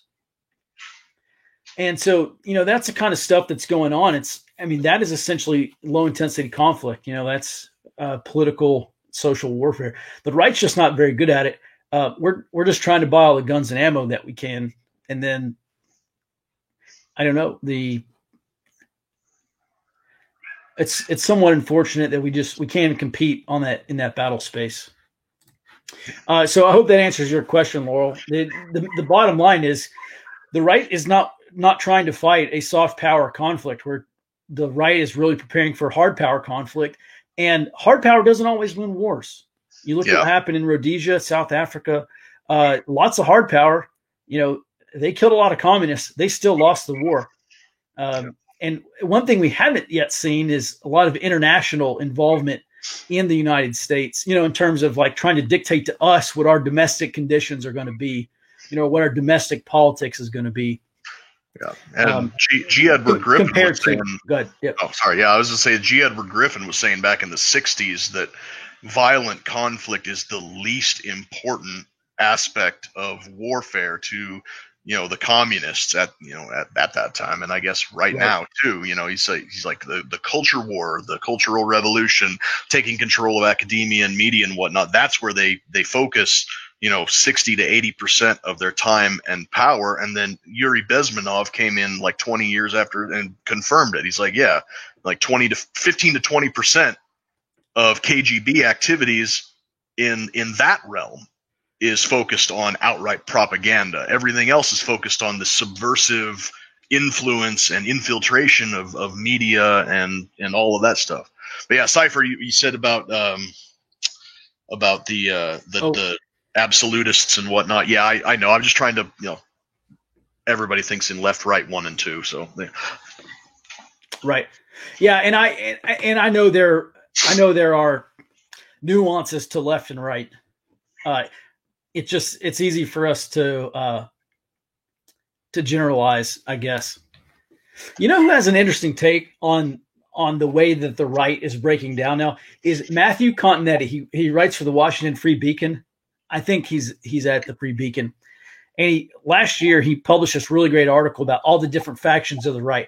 There's the Jacksonian right, and there's like the rad trads, the radical traditionalists, and the Catholic militants and all that stuff. And it's super interesting to read. It was very interesting for me to read that article about all the kind of sub-tribes on the right. Mm-hmm. Very interesting how all that's shaping up. Let's see. Well, Hobbs, I don't want to take, I'm having a fun time. Yeah, me too. I don't want you. Okay, cool. Yeah, we'll just stay here then. Keep it going. Let me just grab a glass of water real quick, and I'll be right back to you. Okay, sure. Yeah, I will. I'll take over. All right. Hey, let's do this. Let's try to take some calls. Let's try this again. 512-588-8291. That's the number to call in. I'll just take the first caller, and then we'll turn this off. So here's the deal. Once you get on, don't be lewd. Don't say anything stupid. Just, ask your question. I'd be happy to answer your question. I'll take the first person to call in. And what'll happen is you'll answer the question, and I'll have to cut you off, or have to hang up because the sound, I don't have the right cable for the soundboard, basically is the short answer here.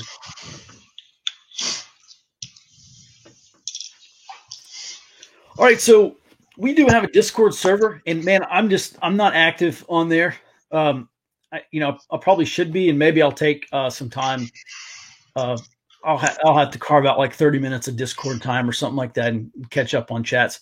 But we will. I'll work on being more active in Discord and getting everybody through. Okay, all right, let's try this. Let's do that.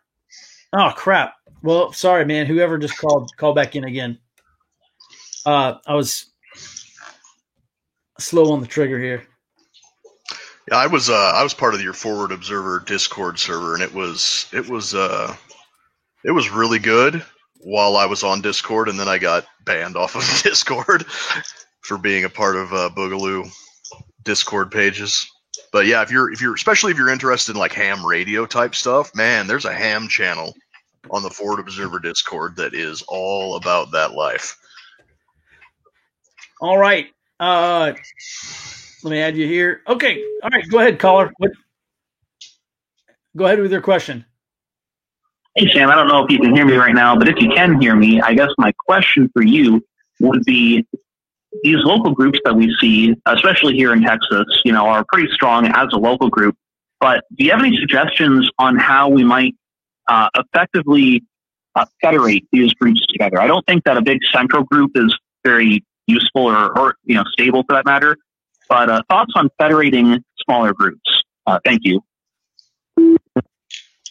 Yeah, good question. Yeah, our Discord admin here is here. Hey, you want to post that?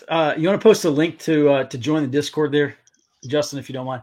All right, so how do we federate these groups? So I agree that any attempts to have a national group with national level leadership, that's a non-starter for me. That's a horrible idea.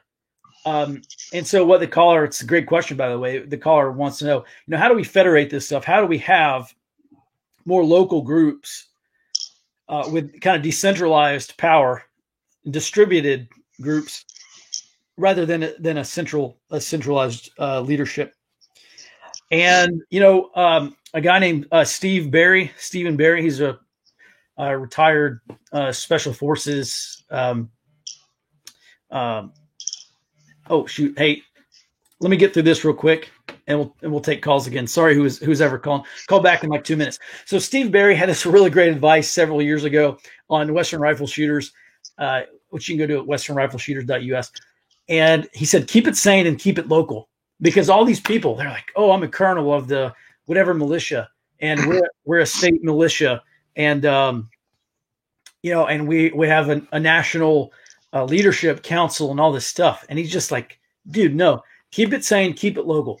Start your local group, identify local problems, solve your local problems.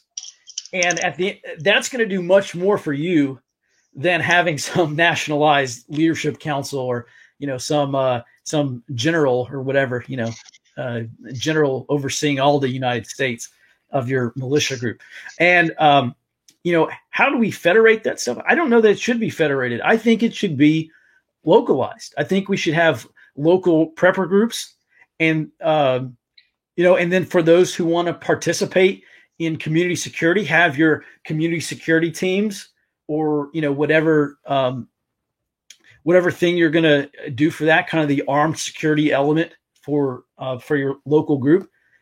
And I really think that's the way forward. Hobbs, do you have any thoughts on that? I just think that, keeping everything local, and by local, maybe not even as a geographical sense, maybe even so much as keeping your orbit to be maybe a dozen or 24 people, and then have various groups that do various things, and have one person kind of be a liaison between individual little groups. I mean, you take a look at back in the day in the founding of this country, you had all of these little tiny militia companies of, just a few guys, and they all elected their leader, and they all acted independently of each other.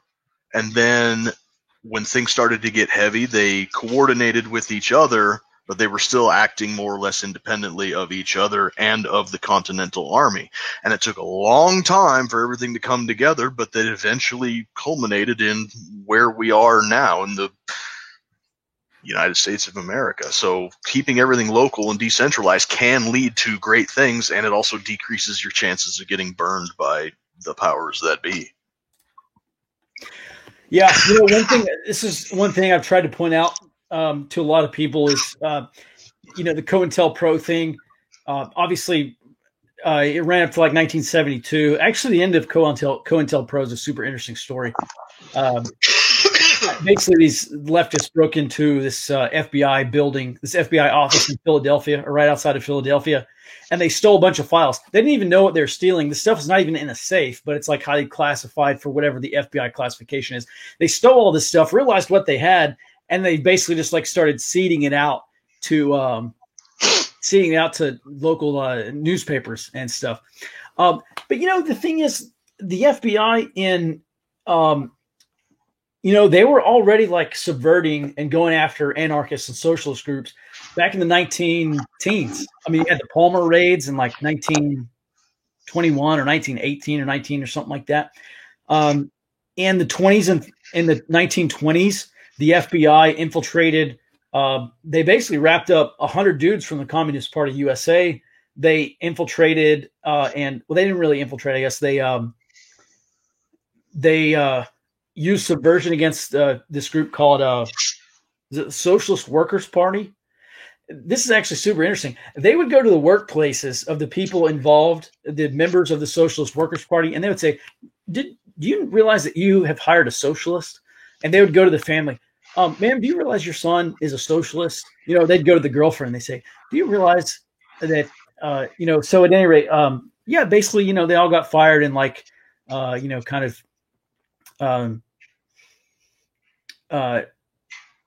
what's the word I'm looking for? Sounds like cancel culture. Yeah, kind of like excommunicate. Well, it's exactly what the anti-fascists do today. Mm-hmm. So at any rate, and then the FBI, they did all this stuff against the Students for Democratic Society and all these other leftist groups in the 60s and into the 70s, or I guess till 1972. But I look at the 3% movement and like how that just like, I thought it was a great idea. I thought Mike Vanderboe was really onto something in terms of like building a spirit and like esprit de corps and, having this very historical moment that people could really identify with. But man, as soon as people started like build state and national command structures, God, these idiots. So at any rate, yeah, I'm fully on board with not nationalizing stuff because it's very easy to be infiltrated on that. Let's see here. Oh, yeah. If you want to join our Discord, I'm fine with that. All right, cool. All right, guys. By the way, Discord, just keep it sane, like keep it civil. Look, we're not, that is moderated, and I have no problems kicking you out of our Discord channel. By the way, and they are watching groups like that, and they're watching it hard. They're so focused on groups like that they're letting child traffickers and shit slip through. So, yeah, disgusting. All right. So yeah, we are taking your calls. I'll take the first caller, and we'll talk. Keep it within the spectrum, like politics, war, and intelligence. I'll take the first call. Hop on the call. Ask your question. Sorry, we can't really chat because I'm not set up for that tonight. Waiting on the next call. All right. All right. You're with Culper and Hobbs. Go ahead, caller.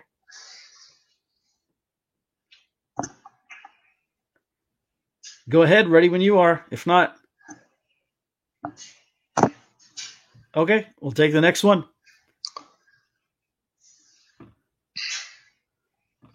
All right. Are you there? Can you hear me?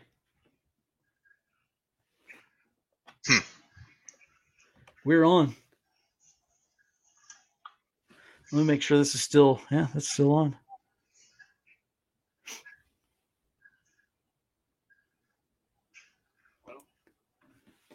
Yeah, go ahead. Hi. Yeah, I can hear you now. Okay, great. Go ahead. 35 Fox, live and breathe, live and breathe preparedness. But I've got a few issues. Now I'm really rusty on IPV. And I'm actually leaving the Army soon. Been in for 7 years. There's a few things I want to do. I want to know what jobs, are on your radar for someone like me, potentially like you. And then also, how can I do, what pointers do you have for remote, basically doing area studies remotely? Because I have friends that are interested in it, but it's really hard to get it off the ground because I'm busy. They're busy, and it's really hard to get them to do anything because they don't know anything about it. And I'll take my answer off the air. Great. Yeah, great question. I think you said you're a 35 Fox in the Army. You're about to get out, and what should you do next? By the way, I'm really sorry for the person that called in who couldn't hear. I forgot I had to click this other button here. Let me take this off. Man, that's such a great question. Okay, so I'm really not trying to build competitors to Florida Observer here, but I will tell you where there's a lot, and I mean a lot of potential business here. And I even hesitate to say this. Sorry, I got to stop accepting calls now, but we'll turn the calls back on in just a second. There's a lot of business in providing intelligence services to private security companies. And they don't know that they need this yet. They don't know that they need it yet, but they do. And they're slowly coming around. And you look at these major cities where these private security companies, they have like, $1 million contracts, or they provide security, these high-end neighborhoods, and they provide them like 24/7 presence. And they just go and patrol around in these really nice, like high net worth neighborhoods in these major cities. They don't know that they need intelligence yet, but they're going to in the not too distant future. And there's a lot of business there. So if I were getting out of the Army, first of all, email me if you haven't already. And let me know where you're going to settle, because we've already been working on this, and that's that really is like the next major project that I had to start to tackle. But there's a lot of opportunities for a 35 Fox to get out there. I don't know, Hobbs, if you're an intelligence analyst, you're about to get out of the Army and you're looking for a job, what would you be looking at? What would you be thinking about? If that was my skill set and that was what I was focused on doing, and I enjoyed my time while I was in, I think that your suggestion there is probably spot on. Look for a private contracting service or something, or maybe do what you were doing for the military, still for the military, but in a private contractor capacity. That's about the only options that I can think of that would go for that particular skill set. Yeah, or move to Austin.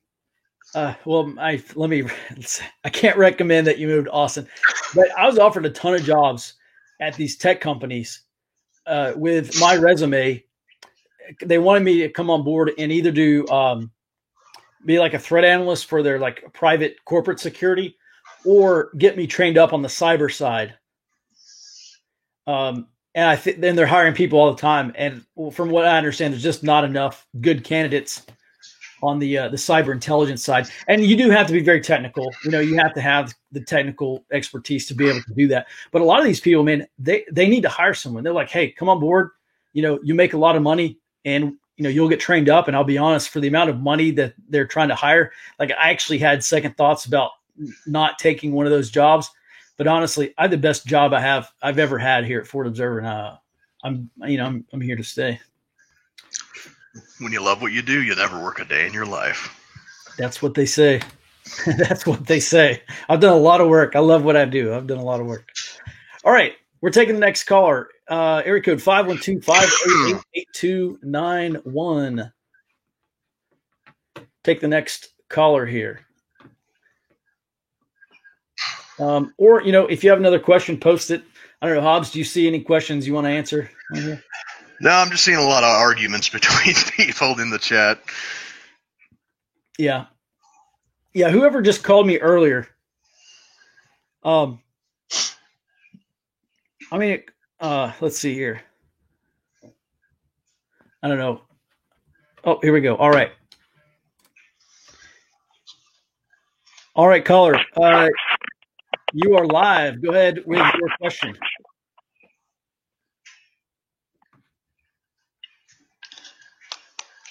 Go ahead with your question. Can you hear me? Yeah, go ahead. Yeah, I just want to make a point going back to why the right doesn't act. Yep. Yeah, I just want to make a point. Okay, go ahead. And it's because the left owns the legal system. Yeah, I agree with that. Yeah, one thing I'm seeing down in the chat, Sam, is that the callers can't hear us. Yeah, I know that's a soundboard issue. So yeah, if you do call in, as soon as I pick up your call, run with it. Yeah, run with it. Yeah, sorry. And I need a cable to run all this stuff through the soundboard, but I'll have that for the next one. Yeah, and you know what? Actually, that's one thing that George Soros really started doing back in 2016 and especially in 2018 is running these district attorney candidates who can go in there and they can select who they're going to charge and who they're not going to charge and what laws that they're basically going to try to enforce and what laws they're not going to enforce.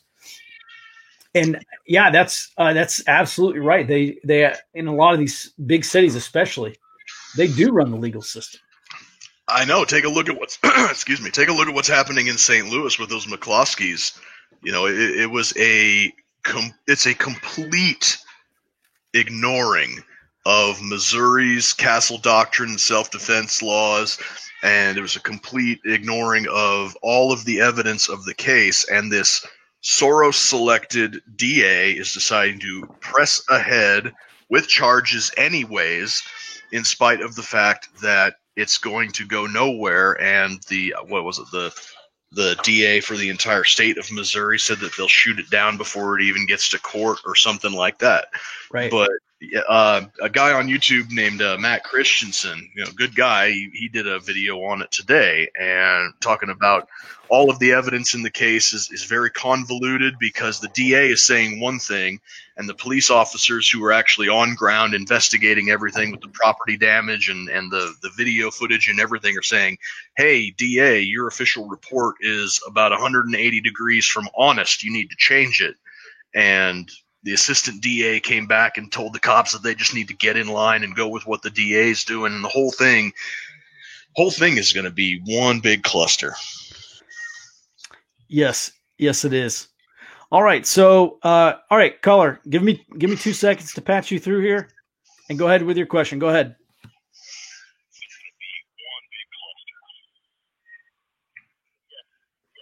All right, go ahead with your question.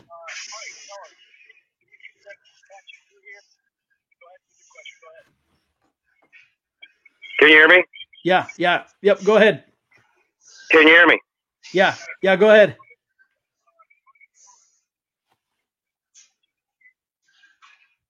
Yeah. Hey, go ahead with your question. Okay. My question is, Zona, and I was wondering what you see during a Civil War II or shit hits the fan along the border with the drugs and the drug gangs. Right. Right. So, that's a great question. Hey, I think I finally figured out how to manage this stuff here. So, how to backdoor manage it. So, the question was, what's going to happen with the cartels and Civil War II? Hobbs, you got any thoughts? Well, we talked about this last Friday when you were on my show, and you brought up an angle that I hadn't even considered, and that was the cartels shifting from smuggling drugs to kidnap and ransom operations, which, that thing right there is going to be the number one thing, is going to be kidnapping and ransom. Yeah. Right. Yeah, that's so. Yeah, once all these states, basically, I'll kind of re-explain this. Once all these states, Colorado and Alaska and all these, Washington State, all these other places, once they started to legalize marijuana, all of a sudden the drug cartels ran out of millions and millions of dollars. And that was easy money for them. They literally just sent so much over the border. They really can't do that anymore because it's just not profitable. And so what did they do? They resorted to human trafficking. And I'm not talking about, being paid $1,200 or $400 to smuggle someone across the border. I'm talking about basically kidnapping young women and forcing them into the sex trade or doing kidnapping and ransom. That's one thing that Brazil's really having a tough time with is, if you're wealthy in Brazil, your kids are obviously always a target because, they'll be kidnapped and then you'll have to pay a lot of money. I told Hobbs the story last week about there's a guy down in Costa Rica. He was an American expat, wealthy guy, married some local Costa Rican girl, and he was kidnapped. And they held him for ransom. They, said, hey, pay us, I don't know, whatever it was, pay us in Bitcoin. And And so finally the family did send Bitcoin to the address that they requested. And then apparently these guys killed the guy anyway. So real tough situation for that family. $500,000 or $1 million or whatever it was. And now he's dead. So yeah, I actually do have a concern that that is one way. That's one thing the cartels could pursue next. During Civil War II, look, these cartels are cartel leaders. They're warlords. And as the state loses legitimacy as a state, especially once the state loses capacity to enforce the law, just due to the volume of lawlessness, if it gets that bad, my concern is that we will have warlords. Basically, you'll have an extension of exactly what's happening in Mexico, which is the cartels are the government. They are the law enforcement. Cartels run everything in some of these states, in some of these areas. Like Michoacan, I think, is one really bad state where the cartels run a lot of stuff. And basically, you have cartels doing the same thing in America that they did in Mexico. So that's one problem that's one way in which I see the cartels complicating a Civil War too.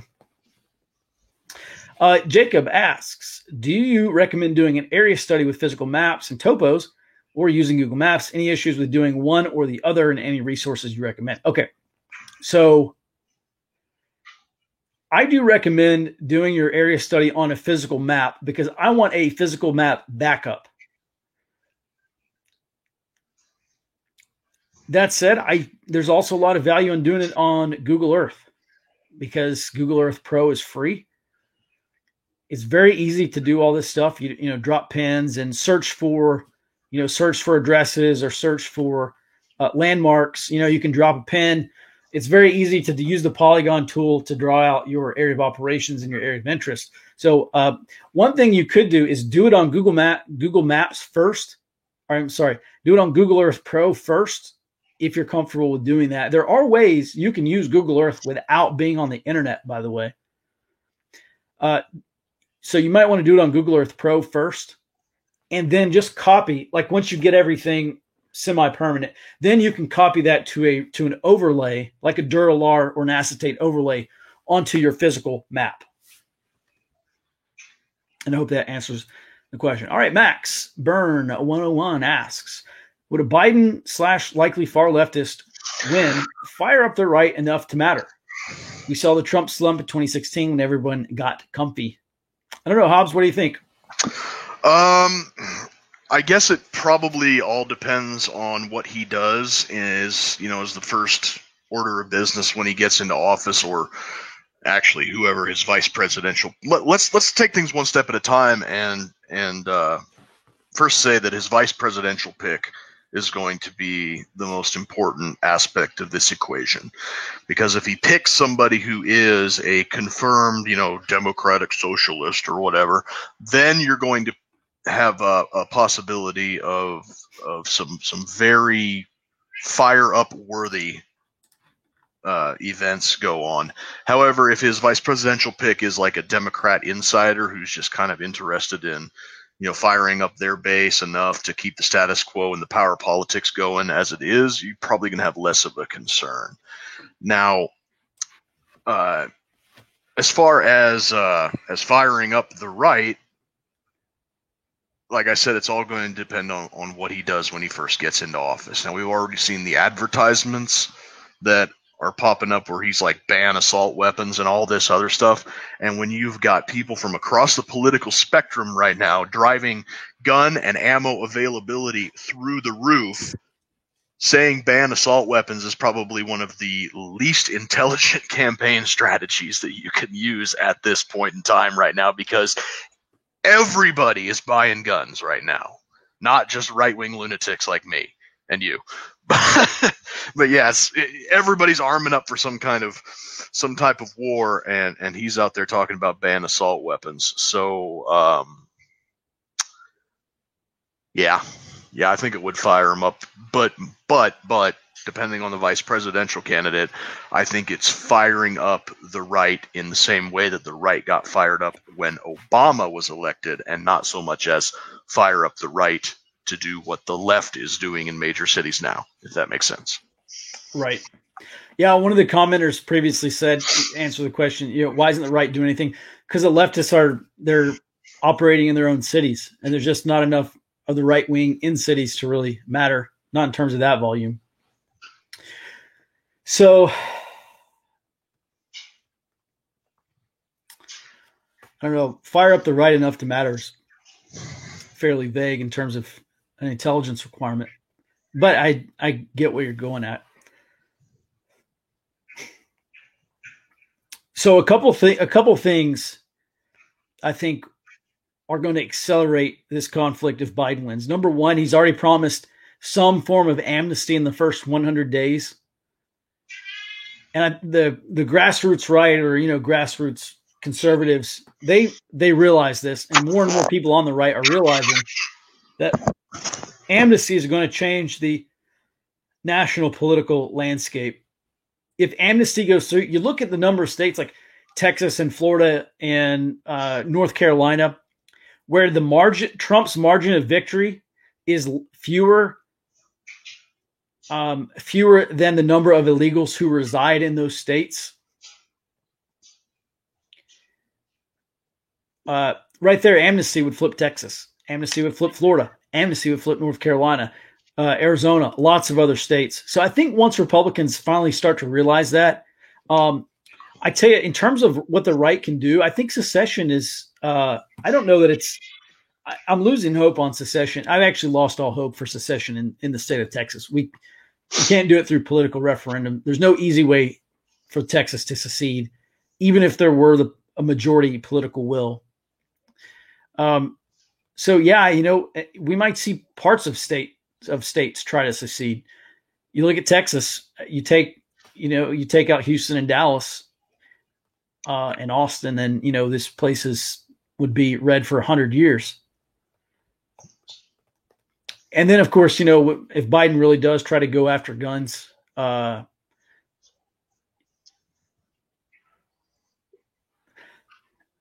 I've started advising people in Texas to think about is consider that we are Virginia in 5 to 10 years. Certainly within 20 years, but probably within 5 to 10 years.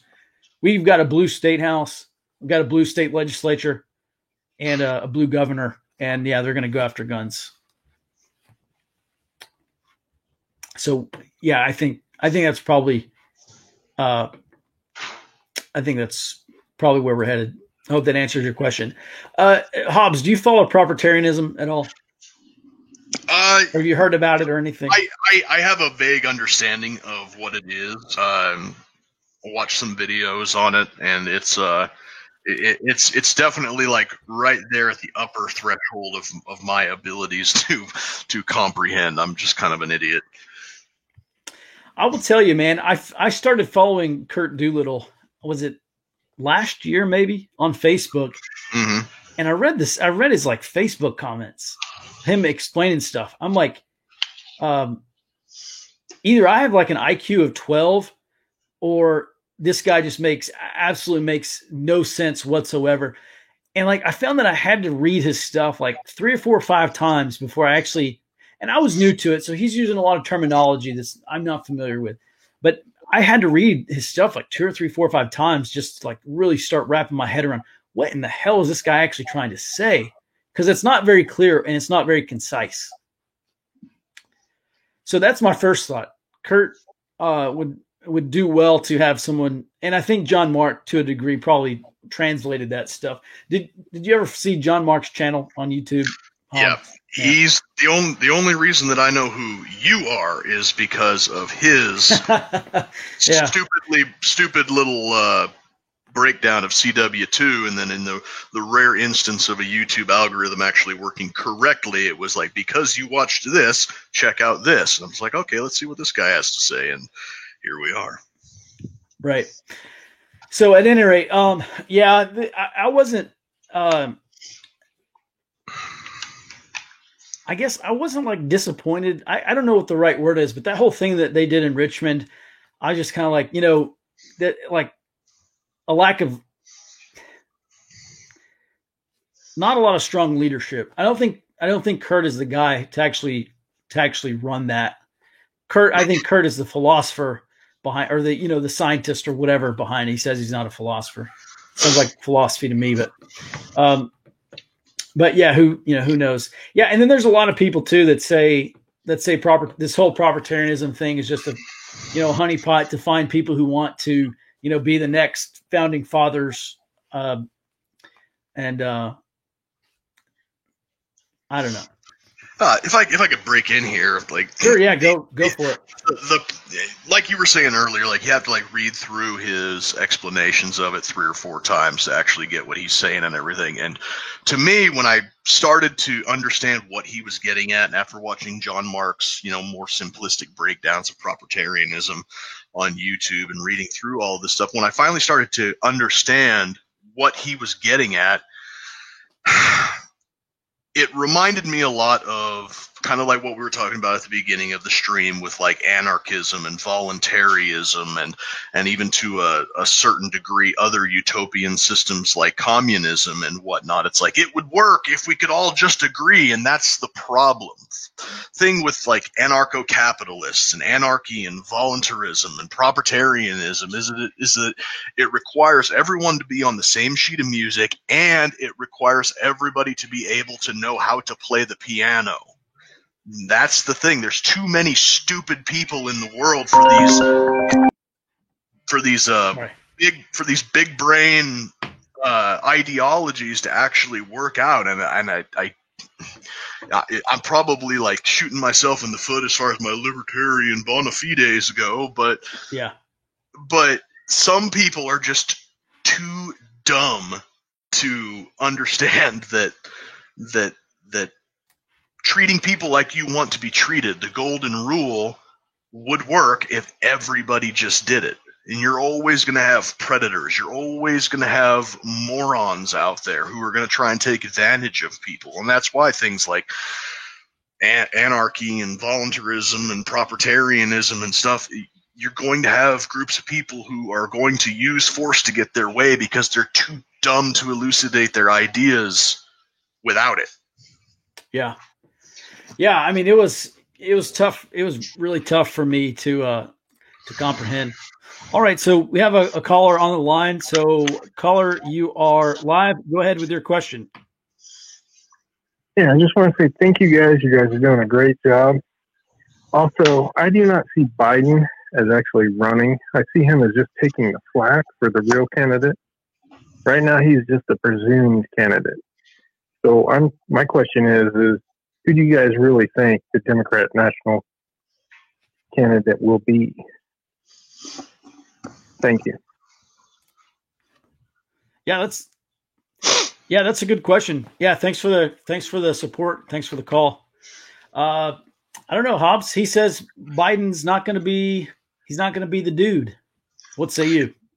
It's a possibility. I think that this far into the election cycle, this close to November, I think that Joe Biden getting up on stage and gracefully bowing out this late in the game when they're saying Orange Man bad and he's the worst person ever to be president, blah, blah, blah. I think him bowing out and then suddenly expecting the base to rally behind anybody else at the last second is not a winning strategy. What I do think is probably a more probable course of action for them is to nominate a vice president, and then either before the election or shortly afterwards, if Biden wins, then he, once the votes are locked in, then I have to bow out for health reasons. Here's your president, or a 25th Amendment type incident in office. Right. Yeah. Yeah. It's interesting. We, with Forward Observer, by the way, you can, if you want to check out what we do, you can go to forwardobserver.com/subscribe. So yeah, it's concerning to me that I see a lot of Democrat strategists say, you've got to alter the debates. The New York Times just ran an opinion piece last week saying the debates should be scrapped. They're it's like a popular contest. It's like a circus or a sideshow. It doesn't actually measure presidential leadership. That's what an election is. It's a popularity contest for ugly people. You have some states who are going to begin absentee voting before the first debate, and that's what President Trump pointed out last week. So, okay, is Biden going to be the nominee? I think he will be. I know for a fact that some Democrat strategists are concerned that Biden, if Biden has a catastrophic failure in one of these debates, like he's got his "I forgot where I am" kind of thing, or he just goes in there, he kind of stutters his way through. They're concerned about kind of an optics loss for him. I think if Biden does perform well in the debates, he's obviously got a really good chance to win. But they know if Biden goes into these debates and he has these flubs and gaffes, people are just going to sour. And that's one thing I've been telling subscribers too for the past several weeks. Don't put a lot of stock in these national polls, even if they're accurate. These polls are out there considering Joe Biden's been stuffed in his basement for the past 6 months or whatever. And all this stuff, what few live appearances he's done or, live stream events, he's had these gaffes. Last week, he forgot where he was. He's like, "Oh, welcome to the Friendswood Community Center." Oh, that's where I used to work. That was just a joke. Forgot where I was. Anyway. And dude, if he has something like that at a debate, I feel bad for the guy. He's obviously is like before our eyes, mentally degrading. But it's going to be entertaining to watch. So my thing is, I think Biden's going to be the nominee. I think they're going to find a way to turn 3 debates into one, or turn these debates instead of like a head-to-head thing, do some kind of like weird live stream thing where they're not even in the same room, and there's like not a really good chance for them to go head-to-head. And Biden can just stay on script. And I really do think there's a good chance of that happening, of them modifying the debate so much that it's just not a head-to-head debate. They cannot lose this election off a debate performance. But I think Joe Biden is their horse. But yeah, I absolutely agree. I do absolutely agree that,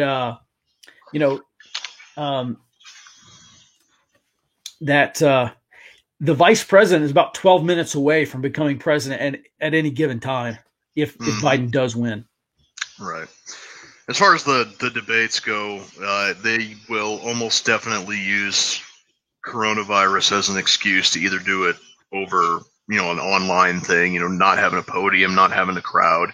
And that way they can have somebody behind the camera with cue cards just to keep Joe on track, or they have something in his ear where somebody's feeding him lines or whatever, because the absolute worst thing for him right now would be to be on a debate stage behind a podium with Trump to say something stupid, and then Trump just looks over at him for a couple moments of silence and then goes back to the crowd, goes, "Can anybody tell me what he just said here? Can anybody translate that for me?"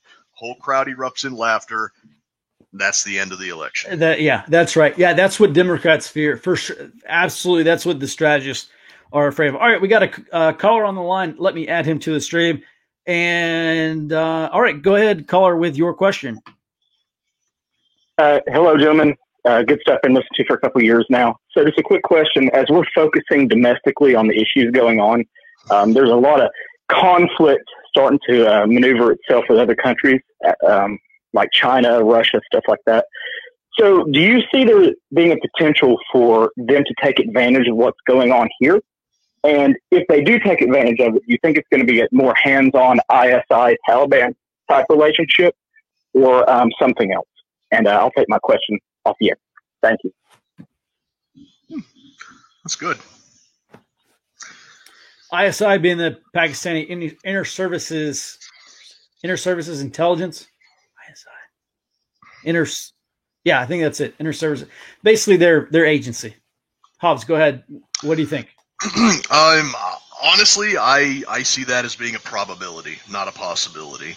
As things further break down, as faith in our governmental institutions continues to erode, I'm going to see probably not Russia as much as China, because China's been weaseling their way into our institutions now, with things still pretty much intact and faith in government institutions at a not a high level, but a decent level. They've been getting into Hollywood. They've been getting into academia. They've been buying up land. They've been putting agents in the staff of various politicians. I mean, Dianne Feinstein's, what was it, her limo driver, her 20-year employee turned out to be an agent of the CCP. And it's like nobody caught on to that for 20 years. And it's like, are you kidding me? So if that was happening when things were more or less intact and running as they should, then yeah, as the institutions start to fall apart, yeah, definitely you're going to see outside intervention. Now, whether or not that comes to actual material and monetary support for groups like Antifa and BLM, George Soros is already funneling money to those groups as it is, and it would be all too easy for I don't know about like weapons and stuff, but other sorts of material support would be probably all too easy to get to some of these groups that are more centralized and have a more cohesive structure. Right. Yeah, I share the concern of foreign involvement in our domestic social situation.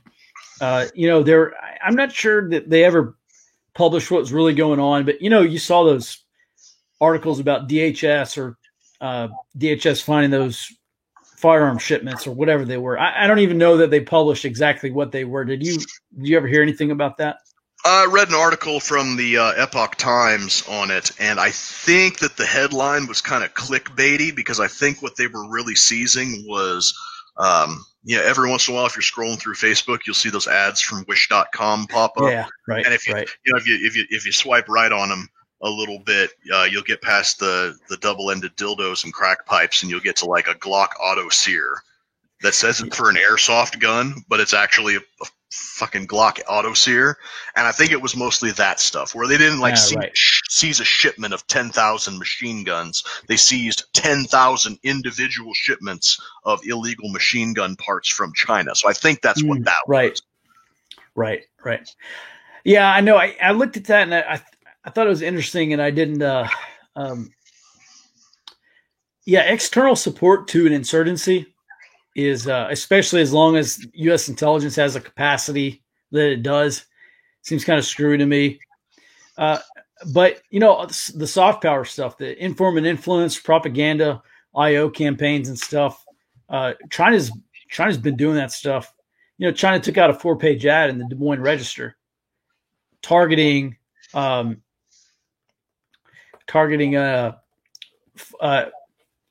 in Iowa, basically saying, hey, all this bad stuff that's happening, we don't want that. It's President Trump that's doing this stuff.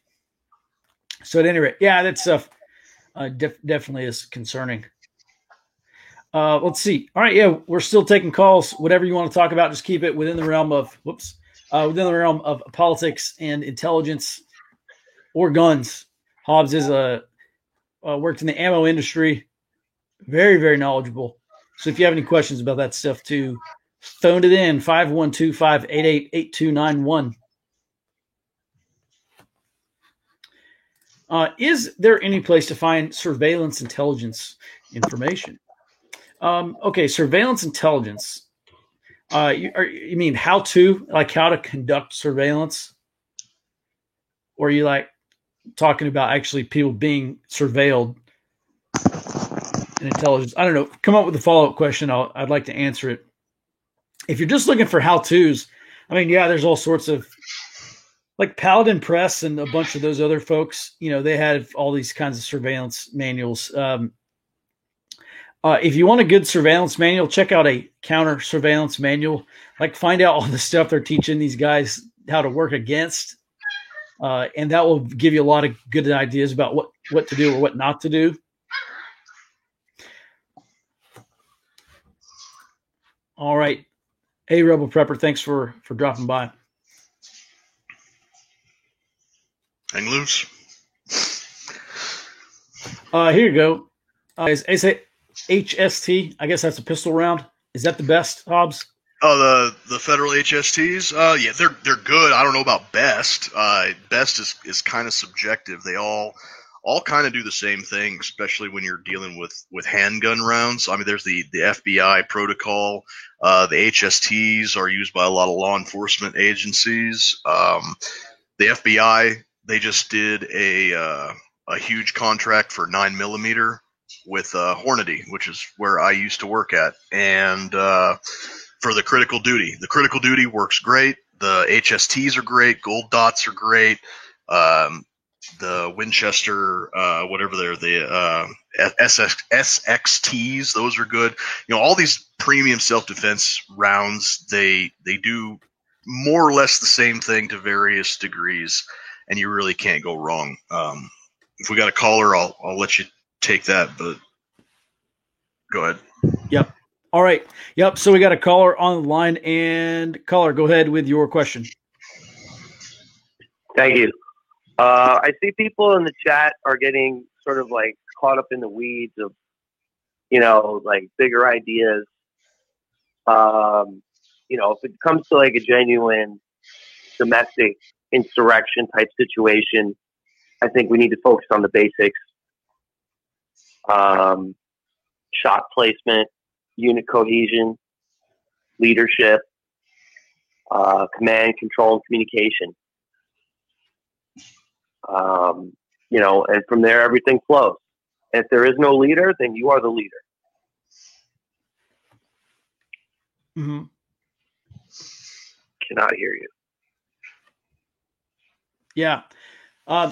Yeah. So, yeah, he's saying, you know, people are getting caught up in the weeds about, you know, a lot of stuff, but basically, like, you know, leadership, command, control, communications stuff. That's key. Well, yeah, I mean, yeah, that's, you know, I mean, that's key in all of warfare. And even, you know, I wouldn't even stop at C3. It's C4I, command, control, communications, maybe a little less on computers and intelligence, or C4ISR, command, control, communications, computers, intelligence, surveillance, reconnaissance.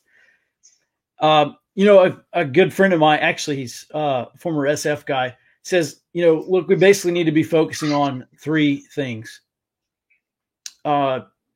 Self-defense, like tactical stuff, firearms, communications, and intelligence. And I wrote tactical medicine into the tactical thing too.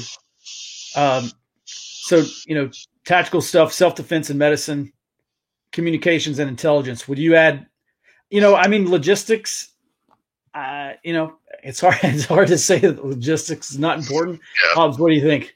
Networking, building your tribe, finding people that are, you know, near you that see the writing on the wall, see the things, you know, coming, and you guys can help and prepare and play off of each other's strengths and boost each other's weaknesses. And well, I don't mean boost each other's weakness. I mean like if you're weak in tactical medicine, find someone who's not to plug that gap. You know. Yeah. Yeah. I mean, you know. Yeah, I think networking is really big. Like I told that guy, you know, early on, find the other preppers in your community. You know, if you have to start, I mean, I'm not a super big fan of doing this on Facebook, but Facebook's a great place to reach a lot of people. Yep. You know, asking around, you know, I've moved around a lot. I would not be, you know, I moved earlier this year out of Austin city limits. And I was just lucky enough to fall in with this group, you know, this pretty established, but, you know, informal group. And all I've done is come in and try to formalize some of the things that they were, you know, they're already working towards.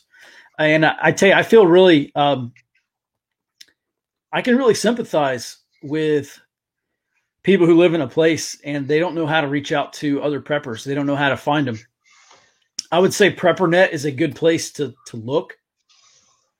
I would advise you to go join PrepperNet. You can put in your zip code, and, you know, if you don't want to put in your name and all that stuff, I totally get it. You know, just say your name is Tom Hardy or whatever, and go join and just see if there's any people in your zip code. And you can actually message them or like email them or communicate with them through that website. And that's been a real good place for a lot of people. to, I had one guy tell me that he joined PrepperNet and he lived like less than a mile from another prepper, and they started this prepper group, and they found each other through PrepperNet. Well, preppernet.com, that's the whole point of that, is being able to network locally. Oh, who's that guy? Oh, this is Hannah. It's one of our dogs. Oh, her. Sorry. I didn't mean to assume it's gender. Yeah, she's 4 pounds of hair and attitude. Yeah. Okay. All right. So this is from Justin, who asks, are we going through any logistics bottlenecks with regard to ammunition, or is the shortage fueled entirely by buying? Freedom Munitions mentioned issues getting primers. And on that topic, I've heard primers are tough to get to right now. Go ahead. Right. Primers are always going to be the number one bottleneck. I know a few years back when I was still working at Hornady, our production fell through the floor because we couldn't get primers. Now, primers, the thing you got to realize about primers is they're a very specialized, very archaic, and very dangerous thing to manufacture. So up until recently, Hornady was outsourcing primers from wherever they could get them. They got a machine that they're using to make, I think, the bodies and the anvils of the primers. I don't know. It wasn't up and running when I stopped working there, but I think it is now, at least for the actual physical body. As for the priming compound itself, I'm not 100% sure where that's coming from. But yeah, primers are always going to be the bottleneck because the QA on them is difficult. They're very, very dangerous and volatile to make and to handle. And but as far as what was it here? Shortage fueled entirely by buying. It's definitely probably the major contributing factor to it, because like I said earlier, like everybody is starting to arm up now, not just right-wing gun nuts. So you've got this massive run on guns and ammunition across a much wider segment of the population than like the 2012 Obama re-election run on guns and stuff. It was a very concentrated subset of the population. Now it's everybody. And when you're buying stuff up like that, that number one bottleneck, primers, is definitely going to hamstring things. Mm-hmm. Yeah, no, that's a great. Yeah, I've heard that. People are. Somebody was talking about sealed primers are tough to get, and so they're going to non-sealed primers, and they're, I don't know, having some kind of issues. I don't know. I was going to say one other thing about something. Okay, Smitty asks, along with Pastor Joe Fox, Viking Preparedness, who's the other person you give money to on YouTube? Well, I actually don't give money to them on YouTube. I'm a Patreon supporter of John Mosby, who's another SF guy, Special Forces guy, Special Operations. He's actually a Ranger. I don't know if he's at Regiment or one of the battalions. And Pastor Joe Fox, two super. I mean, they're not even super knowledgeable. They're like expert. I mean, they're probably the most expert guys you want to be learning from in YouTube, Patreon, in probably the entire world. Those are two of the guys. I mean, I don't want to sound like conceited or condescending or anything, but like, I follow those guys for a reason, because I know they're squared away, and I know the stuff that they talk about is incredibly valuable, and it's worth the $5 or $10 a month that you can pitch those guys for sure. Are you affiliated with the Austin Church Base group? No, I had lunch with two of the guys that run that group. I'm not affiliated with them at all, but I did talk about how they can incorporate intelligence in what they do. But my OPSEC. Yeah, I know. That's what everyone talks about. You don't need.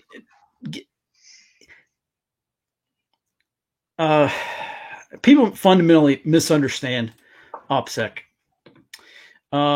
Justin says Freedom says there's about 4 major primary manufacturers they can buy from. Seeing little guys get squeezed out. Yeah, typically the people that Hornady always outsourced from was Winchester, and then during the big squeeze, they started also buying from Cellier and Belleau. Like I said, it takes a lot of very specific, very old-fashioned, and very dangerous equipment to make primers, so there's very few manufacturers in the country or the world. Yeah, well, what do they call it? Single source point of failure. All right, Adam asks, what would you consider the things happening, or when would you consider the things happening in Portland as low-level conflict to an official act of war, with the IDs and things, other things used in war? Well, what's going on in Portland, I actually think is an insurgency. And I don't say that lightly. They are trying to they're trying to abolish the government there. Any type of irregular conflict waged by irregular fighters trying to overthrow a government, I mean, basically that's a very short, distinct definition of insurgency. So I actually think there is an insurgency that's going on in Portland. So I think that is an official act of war. I mean, look, Trump sent in federal troops, federal security forces to protect the courthouse. They're not to the point of putting down an insurrection yet, but the group out there is small, but they're like a little rat terrier, and they're just like tenacious, and they just go out night after night. What are we in 70 something straight nights of violence? And they try to, it got so bad that the Portland mayor came out and said, okay, police, do whatever's necessary. I don't even care what you do anymore. Just like try to stop these guys. Hobbs, have you been following what's going on in Portland? How can you not? It's all over the news. Right. Yeah. The stupid people. Smitty asked, go ahead. I'll be right back. You go ahead and answer this. Yep. Why Mosby? Name doesn't ring a bell. Yeah, he's it's Mountain Gorilla on Patreon. I've been following him for years and years, like probably back in 2014. I remember corresponding with him via email, asking him questions, about getting my own situation squared away. And he's just an expert guy that's worth learning from, frankly. His Patreon account, I think it's called Mountain Gorilla. I'm pretty sure it is.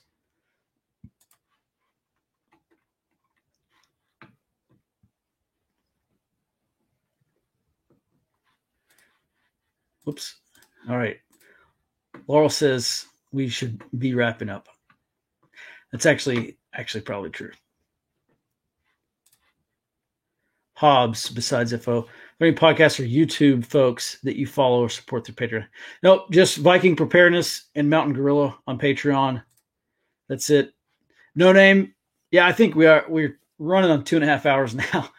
We probably will be wrapping up. I think I've had enough to drink. I'm probably starting to slur some words here. Hey, that's our Discord. I'm not on there a lot, but I need to jump on there. That's our Discord. So you can join. Keep it sane, keep it helpful. Our big mission really is to teach intelligence, information gathering, intelligence gathering, analysis for SHTF preparedness and security planning for community security. We can't, there's a lot of focus on guns and all this stuff that's super important. You got to have intelligence. You have to understand what's happening beyond your line of sight. JB, this is going to be posted. It's actually probably going to be, I think I might post this video over on Out Front with Samuel Culper. And I'm going to strip the audio out of this too and put it on our podcast. So, we're on Apple, Google, Spotify. We're on all the major platforms. So if you just look up Out Front with Samuel Culper, you'll be able to follow it. And, Yep. Hey, thanks. Yeah, thanks for everyone. I think we are going to wrap up. We're at 2.5 hours in. Sam's fine, Laurel. But yeah, thanks everybody for all the support. And I'm not going to do this every Saturday night, but this is actually a lot of fun. Hobbs, thanks for coming in. By the way, you can check out his podcast, Roads to Liberty. Yep. And thinkliberty.com. Is that right? Yeah, it's think-liberty.com, or you can look up Liberty. Yeah, you can look up Think Liberty on pretty much any podcasting app. You can look up Roads to Liberty podcast on Facebook, although you might not be able to find it because we're on Facebook's shit list. Though you will find Roads to Liberty 2.0. And if you go there, the top pinned comment is the link to the actual podcast. We do a Tuesday show, a Friday show, and we do a bunch of memes. So, yeah. Right on. Well, Hobbs, again, thanks for your show being the inspiration for this Saturday night show. We'll have you on again. And several people have talked about maybe doing a panel. So maybe we can, panel some of these questions too. I'll have some more good folks on. Well, thanks everybody. Thanks, Hobbs. Thanks for being here. Right at 2.5 hours. All right. Well, thanks for listening. And until next time, stay out front. Out here.